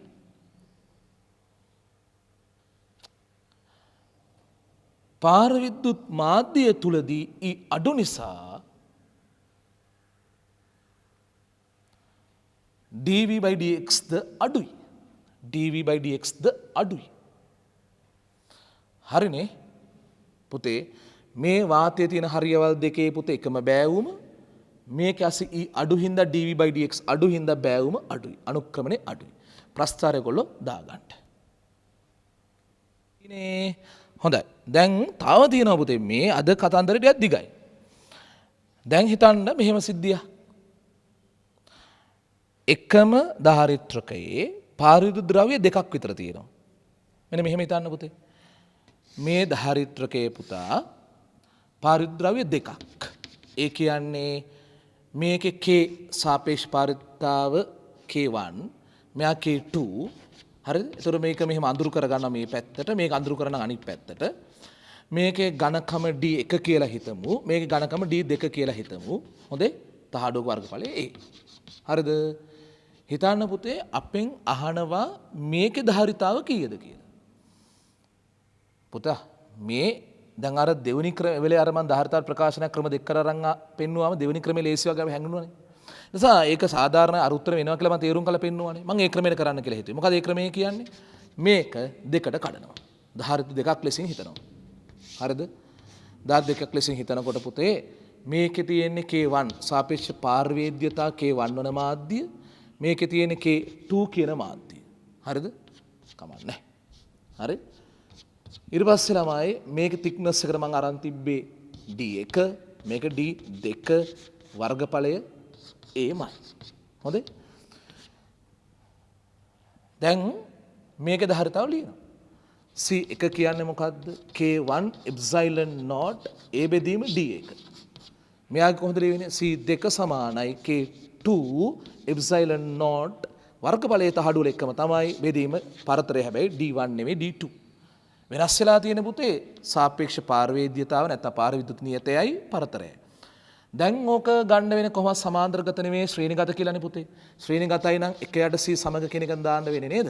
1යට C සමග සමානයි 1යට C 1 දාන 1යට C 2 කියලා ලියනකොට රයිට් කලින් කරපු ගාන වගේ තමයි ඉතින්. 1යට K සමග සමානයි හරි 1යට C1 D1 උඩ රුලට ගිහිල්ලා K1 epsilon naught A යට එනවා. ධන C2 ගද උඩයට මාරු කරලා D2 බෙදන්න එනවා මොකෙන්ද K2 epsilon naught A වලින්. හරිද?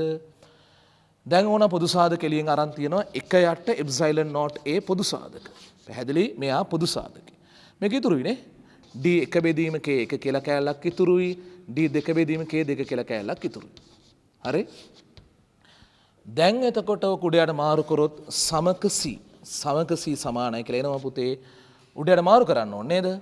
epsilon naught A බෙදනවා මොකෙන්ද? පුතේ මේක උඩට යනකොට මේක මෙහෙම උඩයට මාරු කරන්න බෑ. ඔය කොටස ඔහොම පිටින්ම එක යටට ගේන්න ඕනේ. ඒ කියන්නේ කොහොමද එන්නේ? D1 බෙදීම K1 ධන D2 බෙදීම K2. පැහැදිලිනේ? හරිද? එහෙනම් අපි දාගමුද පුතේ ඔය උදාහරණ දාගෙන ඉමු කියලා හිතනවා මම. ලියා ගන්න පුතේ රුලක් කැරලා තහඩු දෙක අතර පාරවිද්‍යුත් මාධ්‍ය දෙකක් ඇති විට අතුරු මුහුණතෙන් වෙන්කර ධාරිත්‍රක දෙකක් ලෙස සලකා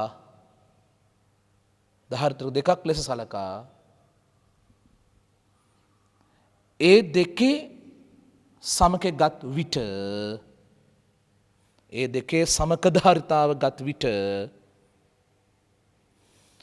මුල් ධාරිත්‍රකයේ ධාරිතාව ලැබේ. හරිනේ? මොකද කිව්වේ මෙතනින් වෙන් කරලා කොටස් දෙකක් කියලා අරගෙන ධාරිත්‍ර දෙකක් කියලා අරගෙන ඒ දෙකේ ධාරිතා දෙක ලියලා මේ උදාහරණ ඒ දෙක ශ්‍රේණිගතයි. ඒ දෙනගේ ශ්‍රේණිගත සමකේ ගත්තම එනවනේ උත්තරයක්. ඒ එන්නේ මේ ඔරිජිනල්. මෙන්න මේ ඔරිජිනල් ධාරිත්‍රකයේ ධාරිතාව. රයිට්. ඔයගොල්ලෝ එක් කරගන්න පුතේ.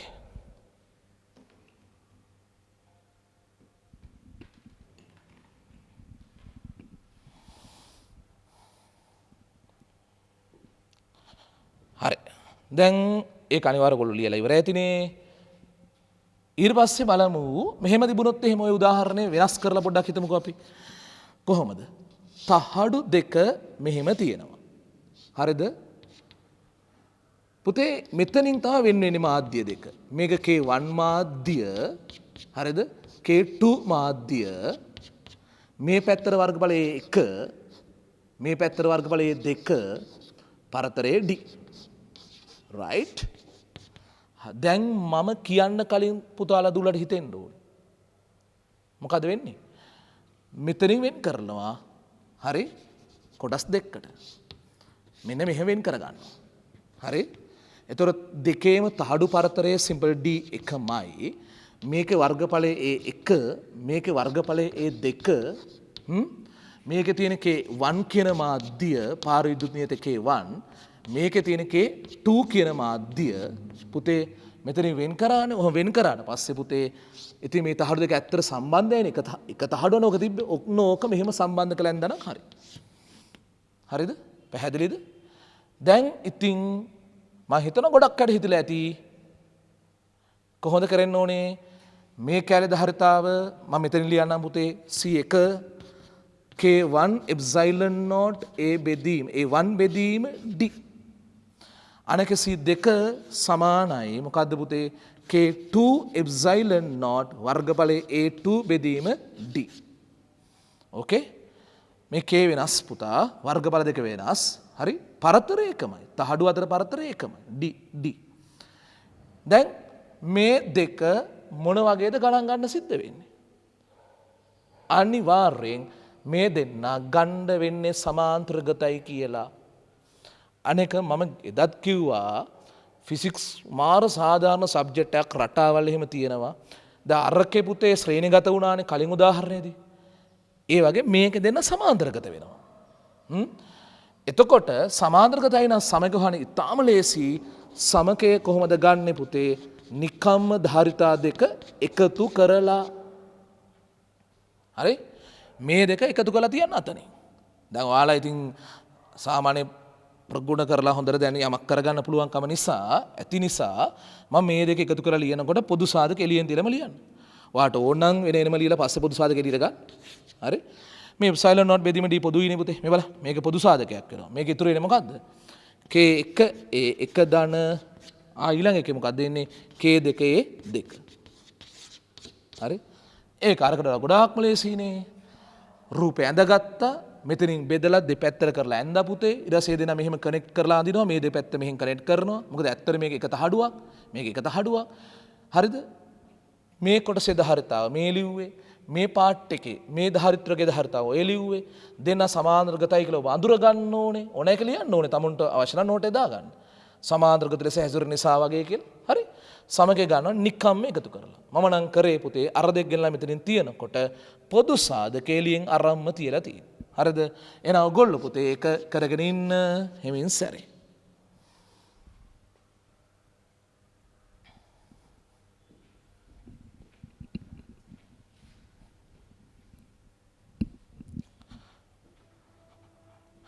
හොඳයි දැන් ඔයගොල්ලෝ අනිවාර්යෙන් ඕක ලියලා ඉවර ඇතිනේ පුතේ එතකොට දැන් මෙහෙමයි මෙහෙම තිබුණොත් කියලා හිතන්නකෝ සමහර ලාවට කියනවා දාරිත්‍රකයේ මේ තියෙන එකේ මාධ්‍ය තුනක් තිබුණා කියලා හිතන්නකෝ මෙතන K1 මාධ්‍ය මේක K2 මාධ්‍යයක් මේක K3 මාධ්‍යයක් හරි මේකේ සම්පූර්ණ එකේ ධාරිතාව ඔබෙන් අහනවා මොකද කරන්නේ පුතේ ගොඩක් අය හරියට හිතලා ඇති ඇත්තට මේක වෙන් වෙන්නේ මෙතනින් දෙපැත්තට වෙන් කරලා මේ පැත්තට එන එක ආයෙ දෙකට කඩනවා හරි මම අදහස් කරේ මෙහෙම කරන්න කියලා මේක මේ පැත්තේ හරි මේ K1 තිබිච්ච එක පුතේ හරිද මේ K2 තිබිච්ච එක මේ K3 තිබිච්ච එක මෙන්න මෙහෙමයි තියෙන්නේ පැහැදිලිනේ මෙතනින් දෙපැත්තට කැඩුවා මේක ආපහු දෙකට කැඩුවා හරි මේකේ කොහොමද දැන් කරන්න ඕනේ මේවයි වර්ගඵල පරතර මොනවා හරි අකුරු තියෙන්න ඕනේ අපි මේ සැරේ ප්‍රකාශන ගන්න යන්නේ නැහැ නේ කඩන විතරක් බලමු මොකද කරන්න ඕනේ මේකේ ධාරිතාව වෙනම ලියලා මේකේ ධාරිතාව වෙනම ලියලා මේකේ ධාරිතාව වෙනම ලියාගෙන ඉන්නවා තේරෙනවනේ කතාව. ඊළඟ මොකද කරන්නේ? මෙයයි ශ්‍රේණිගතයි කියලා ගන්නවා. ඕකේ? ඒ දෙන්නගේ ශ්‍රේණිගත සමකේ අරගෙන ඉන්නවා. ඊට පස්සේ ඔව් මෙයයි සමාන්තරගතයි කියලා ගන්නවා. පැහැදිලිනේ? හරි. පස්සේ එකවර අඳිමු නේද? ඊට පස්සේ හිතන්නකෝ මෙහෙම එකක් තිබුණා කියලා. මෙහෙම එකක් තියෙනවා. right. මෙතනින් වෙන් වෙනවා මෙයා K1 මාධ්‍ය තියෙන කෙනෙක්, මෙයා K2 මාධ්‍ය තියෙන කෙනෙක්, මෙයා K3 මාධ්‍ය තියෙන කෙනෙක්. right. මට කලින් ඔබ හිතලා ඉන්න ඕනේ පුතේ. right. පුතා ඔගොල්ලොන්ට හිතුනේ මෙහෙම නේද ගොඩක් අයට? හුඟක් අයට හිතෙන්නේ නැති මෙතරි වෙන් කළා මේක පල්ලෙහාට ගත්තා. ඒක අය දෙපැත්තට මෙහෙ වෙන් කරා කියලා. අන්න ඒක වැරදි. මෙහෙම අරගෙන මේ කරන් දෙපැත්තට වෙන් කරලා එකයි උඩින් එකයි මෙහෙ කැලි දෙකක් අඳින ක්‍රමේ වැරදි. ගොඩක් පොත්වලත් හැබැයි එහෙම තියෙනවා. ඒක වැරදි. මෙහෙම සිද්ධියක් තියෙනවා. මේවා ඉතින් හැම තැනම අහුවෙන කොටස් නෙවෙයි. මේ වගේ එකක කරන්න ඕනේ පුතේ මුලින් තහඩුවට ලම්බ මායිමෙන් තමයි කඩන්න ඕනේ. ලම්බ මායිමෙන් කඩනවා. ලම්බ මායිමෙන් දිගටම මෙහෙම කඩලා ඉවරයක් කරනවා. කඩලා ඉවර කරලා ඊට පස්සේ එක දෙබෑ කරලා අරගෙන ඒ පළු දෙක ආයෙ දෙකට කඩනවා. ඒ කියන්නේ මම අදහස් කරේ මෙහෙම. මේක දෙපැත්තට මේක මැදින් කඩලා ඊට පස්සේ දෙපැත්තට අරගෙන ඒවා ආයෙ දෙකට කඩනවා. ඒ කියන්නේ මෙහෙම එකක් තමයි ඇදෙන්න ඕනේ. හරිද? මෙන්න මෙහෙම. මේ K1 තියෙන කෙනා මේකත් K1 තියෙන කෙනා. හරිද? මෙයා K2 තියෙන කෙනා මේක K3 තියෙන කෙනා. right? ඊට පස්සේ ඔන්න ඔහොමයි එන්නේ නේ. පැහැදිලිද? මේක කඩලා ඉන්න ඕනේ. ඊට පස්සේ ඒක වෙන් කරලා මේ දෙක ආයෙ වෙන් කරලා ගත්තා. දැන් කොහොමද උසුළු කරන්න ඕනේ? මෙයාගේ හතර දෙනාගේම ධාරිතා හතර ලියා ගන්න. මේ දෙක නෑ එකම වෙන්නේ නැතිනේ ගොඩක් වෙලාවට. ඊට පස්සේ මොකද කරන්නේ? මෙයයි ගන්නවා ශ්‍රේණිගතයි කියලා. මෙයයි ගන්නවා ශ්‍රේණිගතයි කියලා. මෙයයි දෙගොල්ල ගන්නවා සමාන්තරගතයි කියලා. හරි? පුතේ මේක ඔයගොල්ලෝ සාමාන්‍යයෙන් හොඳට අන්තර්ජාලය පරීක්ෂා කරලා බලන්න එහෙම කැමති දරුවෙක් නම් හොඳට හොයලා බලන්න. ගොඩක් තැන්වල මේක වැරදිට තියෙනවා. පොත්වල පවා සමහර ගුරුවරුතු ගන්න වැරදි අය ඇති. නමුත් මේකේ නිවැරදි ක්‍රමේ මේක දිගේ උඩට කඩලා ඉන්න ඕනේ. ඕකේ මෙහෙම සිද්ධියක් තියෙනවා පුතේ. මම නික අමතරව කියන්නේ මේක charge කරාම තහඩුවේ මෙතනින් මෙහා පැත්තයි තහඩුවෙන් එහා පැත්තේ සිග්මලා පවා වෙනස් වෙනවා. පෘෂ්ටිකාර්බන ඝනත්ව. ඒ සිග්මලා වෙනස් වෙන්නේ පුතේ මේ මෙතන පළවෙනි මාධ්‍ය දෙක එකම වුණාට ඊළඟ මාධ්‍ය දෙක අසමානයි. ඒතර මෙතන මුළු විභාන්තරයට මෙතන මුළු විභාන්තරයට කොහොම හරි සමාන වෙන්නත් ඕනේ. ඒ ඔක්කොම බැලන්ස් කරගන්න ගියාම මේ දෙපැත්ත සිග්මලා අසමාන වුණාම මෙතනින් මෙහා කෑල්ලයි එතනින් එහා කෑල්ලයි සම්පූර්ණ වෙනස් ලෙසින් හැසිරෙන්නේ. හරිද? ඒවා ගැන ඔයාලට කැමති නම් තව ටිකක් හොයලා බැලුවට කමක් නැහැ. නමුත් නිවැරදි ක්‍රමය මේක තමයි. හරිද? දැන් තව එකක් බලමු. මෙහෙම ගන්න විවාහයටත් ඇවිල්ලා දෙන එක සරක් MCQ එකක්. හිතන්නකො මෙහෙම තිබුණා කියලා. මෙහෙම තියෙනවා. රයිට්. මෙහෙම කෑල්ල. හරි? අපි කියමුකෝ මේක තනිකර K1 මෙතන කෑල්ල K2. මේක සමහර රික්තේ වුණත් වෙන්න ඉඩ තියෙනවා ඉතින්. කොහොමද එනව ඇත්තේ? දැන් මේ වර කේක් කපනවා වගේ මෙහෙම කෑල්ලක් කපලා අයින් කරලා අර මෙහෙම L shape එකේ වගේ කෑල්ලක් නම් එන්නේ නැතුව දෙන කොහොමද? කොහොමද වෙන්නේ? පුතේ මේ තහඩුවට ලම්බ මායිම දිගටම කඩන්න. ලම්බ මායිම දිගටම කඩලා ඉන්න. මේක මෙහෙට කඩලා මේක මෙහෙට අරන් ඉන්න. අරන් මේක මෙහෙට අරගෙන ඊට පස්සේ පළු දෙකට කඩන්න. රයිට්? ඒ කියන්නේ මම අදහස් කරේ මෙහෙමයි ඉන්න ඕනේ කියලා. පුතේ මේක අර මෙතන මෙහාට ගත්තනේ නේද? රයිට්? ඔන්න ඔහොම තියෙන්නේ. ආයෙ මස්සරය. මේ K1 තිබ්බ කොටස මේ K2 තියෙන කොටස මේකත් ආයෙ K1 තියෙන කෑල්ල. හරිද? ලිව්වා මේ කෑල්ලේ ධාරිතාව වර්ගඵල පරතර අණුව මේකේ ධාරිතාව ලිව්වා මේකේ ධාරිතාව ගත්තා මේකේ ධාරිතාව. ඊට පස්සේ මොකද කරන්නේ? මෙයයි ශ්‍රේණිගතයි. ඕකේ? එයත් එක්ක මෙයා සමාන්තරගතයි. සුළු කරා. පැහැදිලිද? දැන් නම් වාක්‍යයක් ලියලා ඉමුනේ මේක මෙහෙම දාගමු පුතේ. මාධ්‍ය තුනක් ඇති අවස්ථාවල පහත පරිදි ධාරිත්‍රක වලට වෙන් කරගෙන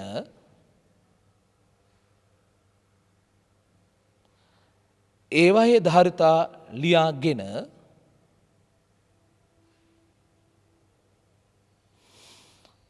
සමක ධාරිතාව ගත් විට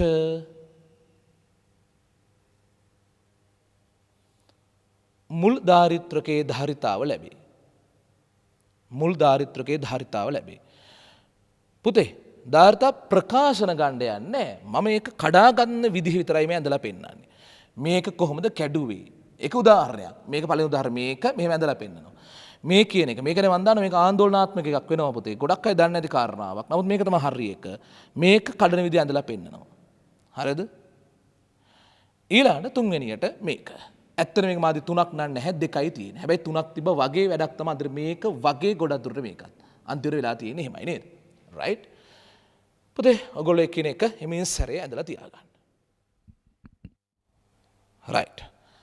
දැන් මං හිතනවා තහඩු දෙක අතරට මොකක් හරි පාර විද්‍යුත් මාධ්‍යයක් දෙකක් තුනක් මාධ්‍ය තියෙන අවස්ථාවල් වල හැසිරෙන විදිය සමග අරගෙන ඒ ධාරිතාව හොයාගන්න ඉතින් ඔබට හොඳටම තේරෙනවා.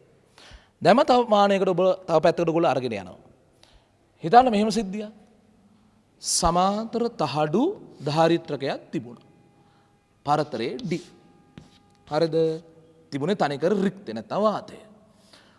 ඕකේ T thickness එකක් තියෙනසේ සන්නායකයක් දානවා. සන්නායකය. හරිද? මේ සන්නායක කුට්ටියක් දාලා තියෙන්නේ. දෙපැත්තේ සුපුරුදු එප්සයිලන් නෝට් තියෙනවා. රයිට්?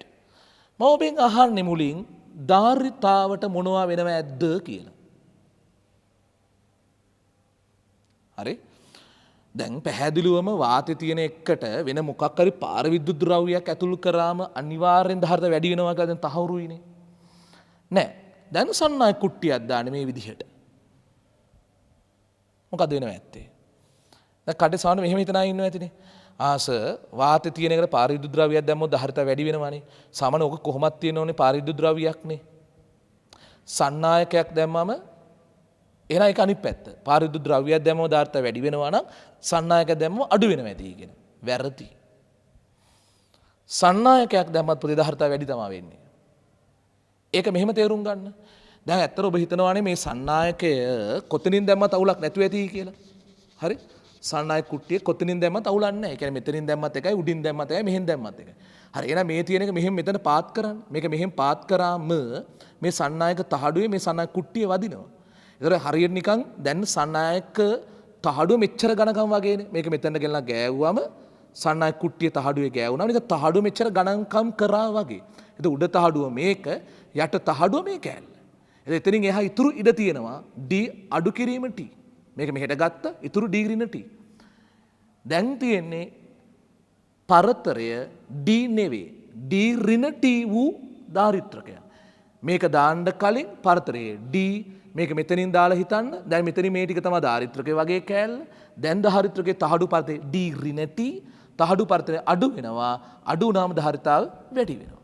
ඒතර ඇත්තට මේ වගේ එක කෙලිම ධාරිතාව ලිය වෙන්නේ පුතේ එප්සයිලන් නෝට් A බෙදීම D ඍණ T. ඒ කියන්නේ ඇත්තට තහඩු දෙකේ දැන් සපල පරතරය කියලා අපි මේකට කියමු.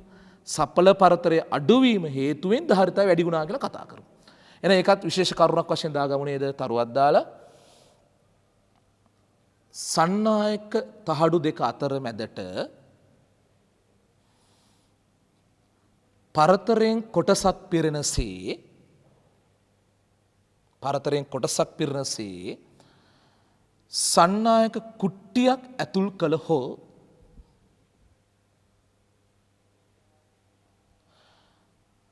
තහඩු දෙකේ සපල පරතරය අඩුවීමෙන්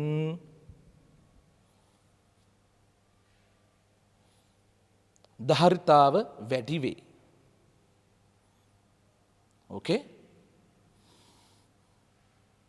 සපල පරත අඩුවීමෙන් ධාරිතාව වැඩි වේ. එහෙනම් ඇඳ ගන්න පුතේ තහඩු දෙක ඇඳා. පරතරය D කියලා ගත්තා. මැදට සන්නායක කුට්ටියක් දැම්මා. ඒක thickness එක T කියලා ලකුණු කරා. එප්සයිලන් නෝට් දෙපැත්ත මාක් කරා පුතේ. දැන් C සමානයි එප්සයිලන් නෝට් A බෙදීම D ඍණ T කියලා ලිව්වා. ඕකේ? හරි නේද? දැන් ඔන්න සමහරට මගෙන් මෙහෙම දරුවෙක් අහලා කමෙන්ට් එකක් දාන්න බැරි නෑ. සර්.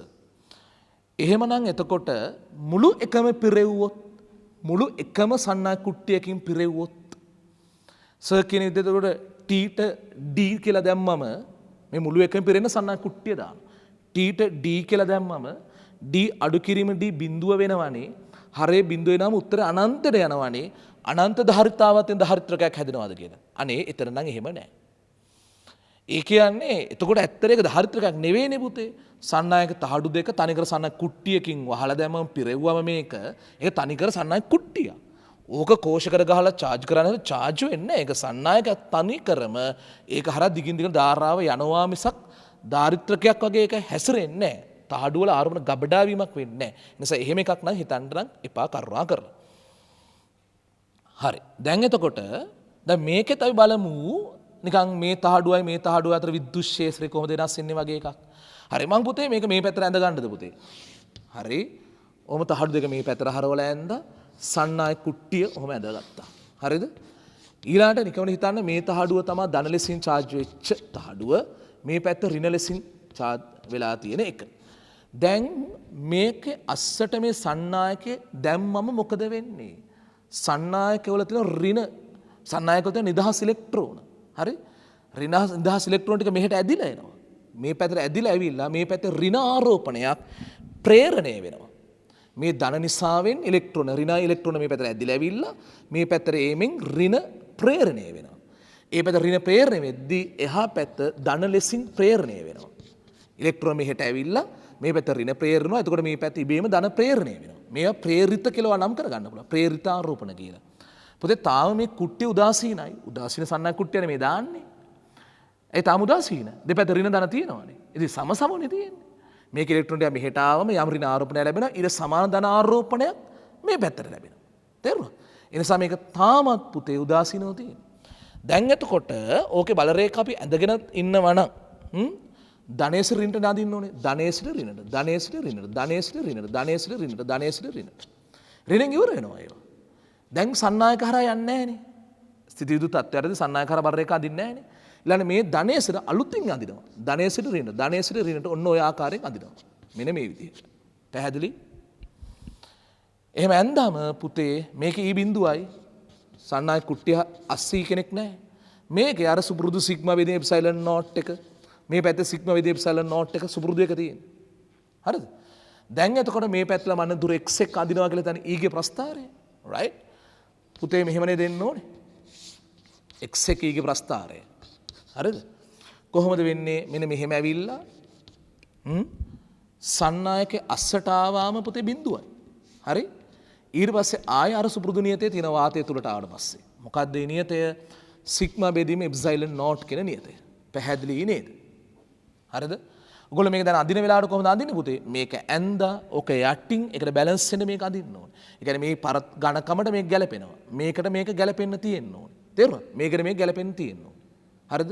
ඒක ඇඳන් ඉන්නකෝ එනවා පුතේ ඔයගොල්ලෝ. මේක ඇඳලා ඒක යටින් EX එක අදිනවා. X කියලා දුර වනින්නේ මේ තහඩුවේ ඉස්සර දකුණට. හරි? හොඳයි. දැන් ඕකෙත් අපි Vx එක කතා කරමු. ගිය සැරේ Vx එක ගැන කතා කරානේ. E සමානයි ඍණ dv/dx. ඍණ dv/dx. පුතේ. E ධන නියත. E ධන නියත කොට dv/dx ඍණ නියත. අනුක ඍණයි හැබැයි නියතයි. හොඳේ? ඊළඟට මැද කෑල්ල ගැන හිතන්න. මැද කෑල්ලේ E බිඳුවයි නේද? E බිඳුවයි කියන්නේ මොකක්ද? dv/dx බිඳුවයි නේද? dv/dx බිඳුව කියන එක තේරුම මොකක්ද? විභවය නියතයි කියන එක පුතේ. අනුක්‍රමණය නියතයි යන විභවය හරි අනුක්‍රමණය බිඳුවයි යන විභවය නියතයි කියන එක. right? එහෙනම් ඕකේ කොහොමද vx එක ඇඳෙන්නේ පුතේ? මෙන්න මෙහෙම නේද අඳින්න වෙන්නේ අපිට. right? vx කියන එක. පුතා vx එක එන්නේ මෙහෙමයි. E ධන නියත නම් dv/dx ඍණ නියත. මැද E බිඳු හින්දා විභව අනුක්‍රමණය බිඳු. ඒ කියන්නේ විභවය නියතයි. මෙන්න මෙහෙම ඇවිල්ලා නියත විභවයක් තිබිලා මෙහෙම එනවා. මේ දෙක එක වගේ තියෙන්න ඕනේ. හරි? දැන් අර පාරවිද්‍යුත් ද්‍රව්‍යයක් තියෙද්දිට වඩා මේක වෙනස්. පාරවිද්‍යුත් ද්‍රව්‍යයක් තියෙද්දි මේකට බෑවුමක් තිබුණා. බෑවුමක් තිබුණා මීට වඩා අඩු බෑවුමක්. මේ කියන්නේ බෑවුම බිඳුවයි වෙන්නේ. තේරුණාද? අපි එන එක ලියාගෙන ඊළඟ Vx එක අඳිමු. මොකද ලියන්නේ? E සමානයි ඍණ dv/dx අනුව E ධන නියත විට dv/dx ඍණ නියතයි dv/dx ඍණ නියතයි. හරි? සන්නායකය තුල E සමාන බිඳුව නිසා සන්නායකය තුල E සමාන බිඳුව නිසා dv/dx සමානයි බිඳුවයි. එනම් විභවය නියතයි. හරිද? පැහැදිලි නේද? පුතේ මේ සන්නායකය. හොඳේ. ඒක C බිඳුවයි. එනිසා dv/dx බිඳුවයි විභවය නියතයි. එහෙනම් පුතේ Vx කියලා ඒ ප්‍රස්ථාරයට ඇඳලා දාගන්න පුතේ. Vx එක. හරි? හරි. දැන් ඔයගොල්ලන්ට මාතෘකාවක් දාගන්න පුළුවන් විචල්්‍ය ධාරිත්‍රකය කියලා. විචල්්‍ය ධාරිත්‍රකයක් කිව්වම් පුතේ අපි ඕකේ සංකේතය ගන්නෙ මෙහෙම සංකේතය. හරි? මේකට මෙහෙම ඊතලයක් දානවා. හරි නේද? විචල්්‍ය ප්‍රතිරෝධය වගේ. ඒතකොට සමහර අය හાર્ට් එකක් දාලා උම ඊතලයකුත් ගහන. එන එක විචල්්‍ය හදවතක් ආදරයක් වෙන්නේ නැති. වෙනස් වෙන සුළු වෙන්නේ නැති. හරි. දැන් ඇත්තටම කියනවා නම් මේකට මම අංක 2 දාන්න කිව්වේ නැහනේ. දැන් අපි කරමින් ඉන්නේ ධාරිත්‍රක වර්ග. ඒක අංක 1 සමාන්තර තහඩු ධාරිත්‍රකය. හරිද? ඒක යටතේ අනුමාතෘකාවක් වශයෙන් මේක දුන්නේ විචල්්‍ය ධාරිත්‍රකය කියලා. හරිද? ඇයි ඒ? මොකද මේකේ සමාන්තර තහඩු ධාරිත්‍රක තමයි තියෙන්නේ පුතේ. මේකේ පුතේ තියෙනවා තහඩු සෙට් දෙකක්. තහඩු සෙට් දෙකක් තියෙනවා. ළමයි අපි මෙහෙම කියලා හිතමුකෝ එකක් ඔබට තේරුම් ගන්න පහසු වෙන්න මම මෙහෙම කියන්නම්. මේ එක තහඩු සෙට් එකක් තියෙනවා. තව තහඩු සෙට් එකක් තියෙනවා. මේ තහඩු දෙක මේවා අතර මැදට වෙන්නේ. ඔන්න එක තහඩුවක්, මේ අනෙක් තහඩුව, මේ ඊළඟ තහඩුව. හරිද? පැහැදිලි? මේකේ තියෙන විදිහට පුතේ දැන් මේකේ මේ තහඩු හතරක් මං ඇඳ අතර මැදින් තව තහඩු තුනක් ඇඳා. මේකේ මේ ඇණයක් කියලා කිව්ව මේක කරකලා අපිට පුළුවන් මේ තහඩු සෙට් එක මෙහෙම ඇතුළට යවන්න එළියට යවන්න එහෙම. මෙහෙම ඇතුළට දාන්න එළියට ගන්න එහෙම පුළුවන්. ඒතර එක තහඩු සෙට් එකක් අපි කියමු අචලයි අනිත් තහඩු සෙට් එක සචලයි. රයිට්? දැන් මේක නිකන් කැපුමක් වගේ හිතුවොත් පුතේ මේ අතට මෙහෙම හිතන්න වෙන්නේ අපිට. රයිට්? මෙන්න මෙහෙම තහඩු සෙට් එකක් එනවා. එක සෙට් එකක් ඔය වගේ එනවා. හරිද? අපි කියමු ඔය තියෙන්නේ අර අචල සෙට් එක කියලා හිතන්නකෝ පුතේ. ඊට පස්සේ තව සචල සෙට් එක මේ වගේ අදිනවා. ඕකේ? හරිද? පැහැදිලි? අපි කියමු මේ කෙලවර P කියලා, මේ කෙලවර Q කියලා ගමු පුතේ. රයිට්? එතකොට මේ සෑම අචල සචල තහඩු දෙකක් අතර මේ තියෙනවා පාරවිද්‍යුත් ද්‍රව්‍යයක්. එතකොට මේ සෑම තහඩු යුගලයක්ම පුතේ එක ධාරිත්‍රකයක් ලෙස හැසිරෙනවා. මේ කෑල්ල එක ධාරිත්‍රකයක්. මේක තව ධාරිත්‍රකයක්. මෙයා තව ධාරිත්‍රකයක්. මෙයා තව එකක්. මෙයා තව එකක්. මෙයා තව එකක්. හොඳේ? දැන් එතකොට මෙන්න හොඳට බලන්න මම ඇඳලා තියෙන මේකේ තහඩු 7ක් නේද ඇඳලා තියෙන්නේ. තහඩු 7යි. ධාරිත්‍රක බලන්න ගැනලා බලන්න පුතේ ධාරිත්‍රක 6ක් තියෙනවා. දැන් මේ 6 ගහලා තියෙන විදිය බලන්න. මේ ධාරිත්‍රක එක පැත්තක් පීට ගහලා අනික් පැත්ත කිව්ට ගහලා. මේ ධාරිත්‍රක එක පැත්තක් පීට ගහලා අනික් පැත්ත කිව්ට ගහලා. මෙයාගේ එක පැත්තක් පීට අනික් පැත්ත කිව්ට. එහෙන් බල බල ගියොත් ඔබට තේරෙන දේ මොකද්ද පුතේ? හැම ධාරිත්‍රකයක්ම ගහලා තියෙන්නේ P සහ Q අතරේ. එකම ලක්ෂ දෙකක් අතරේ. දැන් මොකද මම කියන්න හදන්නේ? මේ ධාරිත්‍රක ඔක්කොම ගැහිලා තියෙන එකිනෙකාට සමාන්තරගතව කියලා. හරිද? සමාන්තරගත ගැහුවම කෙලිම ධාරිත එකතු වෙන එක වෙන්නේ. හරි. දැන් එතකොට අපි හිතුවොත් මෙන්න මේ පරතරේ D වගේ අකුරක් දාගත්තොත් රයිට්? දැන් එතකොට මේ එක කෑල්ලක් ගන්න, මේ එක ධාරිත්‍රකයක් ගන්න, එක ධාරිත්‍රක ධාරිතය එප්සයිලන් A බෙදීම D. D කියවේ පරතරේ එප්සයිලන් කියන්නේ අදාළ මාධ්‍යයේ පාරවේද්‍යතාව.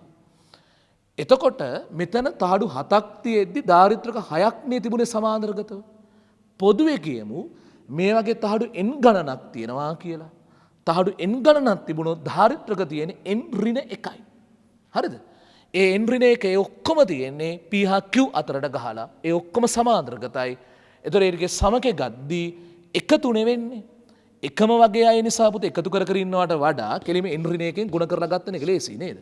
දාරිත්‍රක ගාණෙන් ගුණ කරලා ගන්න. ඒ ගුණ කරලා ගත්තම එනවනේ උත්තරය. ඒක තමයි මේ දාරිත්‍රකයේ ධාරිතාව වෙන්නේ. දැන් ඒතර කොහොමද මේක විචල්්‍ය ධාරිත්‍රකයක් වෙන්නේ? විචල්්‍ය ධාරිත්‍රකයක් වෙන්නේ පුතේ මෙන්න මේ අපි යතුරු හරි නැත්නම් මොකක් හරි මේ කරකවන එක තියෙන ඒ කරකලා මේක එළියට ගන්න ඇතුළට ගන්න පුළුවන් කියලා කිව්වා නේද?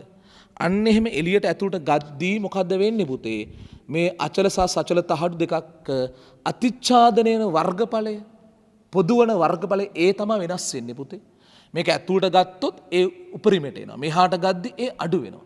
හරිද? අන්නේ ඒ වෙනස් කිරීමෙන් ධාරිතාව වෙනස් කරගන්න පුළුවන්. හරිද? ඒකයි මේකට විචල්්‍ය ධාරිත්‍රකයක් කියලා කියන්නේ. හොඳයි. අපි එනම් පුතේ සංකේත ඇඳගත්තනේ. හරි? ලියාගත්තා නම් හරි මේ විදිහට විචල්්‍ය ධාරිත්‍රකයක් සචල සහ අචල තහඩු කට්ටල් දෙකකින් සමන්විතයි. තහඩු කට්ටල දෙකකින් සමන්විතයි. කියලා මේ රූපෙත් ඇඳගන්න ඒක නිකන් කැපුමක් වගේ අර මේ විදිහට ඇඳගන්න.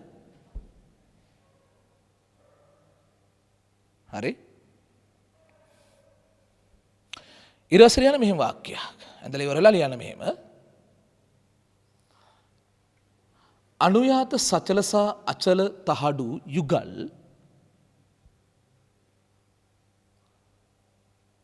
ධාරිත්‍රකයක් ලෙස හැසිරේ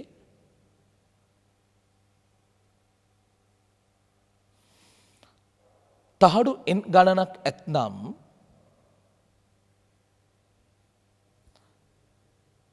එවැනි ධාරිත්‍රක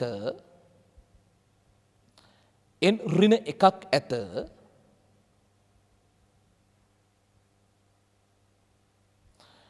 ඒ සියල්ලම සම්බන්ධ වී ඇත්තේ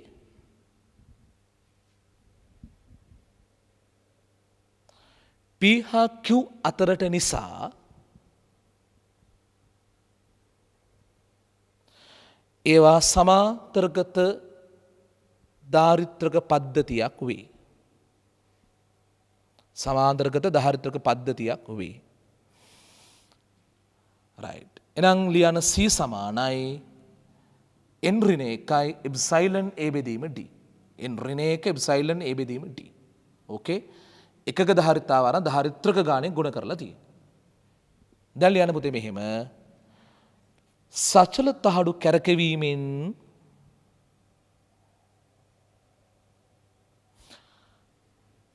අචල සහ සචල තහඩු වලට පොදුවන ඒ වෙනස් කිරීමෙන්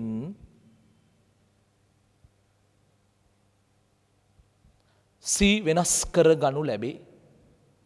පොදුවන ඒ වෙනස් කිරීමෙන් C වෙනස් කර ගනු ලැබේ. ඒකයි විචල්්‍ය ධාරිත්‍රකයක් කියලා කියන්නේ. right. හරි නේ පුතේ? එහෙනම් මෙතකින් අපි සමාන්තර තහඩු ධාරිත්‍රක සම්බන්ධයෙන් කතා කරන්න තියෙන තියරි ටික නිමා වෙනවා. හරිද? දැන් අපි ඊළඟ එපිසෝඩ් එකේ කතා කරනවා දෙවෙනි ධාරිත්‍රක වර්ගය ගැන. ඒක මේ තරම් දිග නෑ හැබැයි. හොඳයි අපි ඊළඟ එපිසෝඩ් එකේදී හම්බ වෙමු.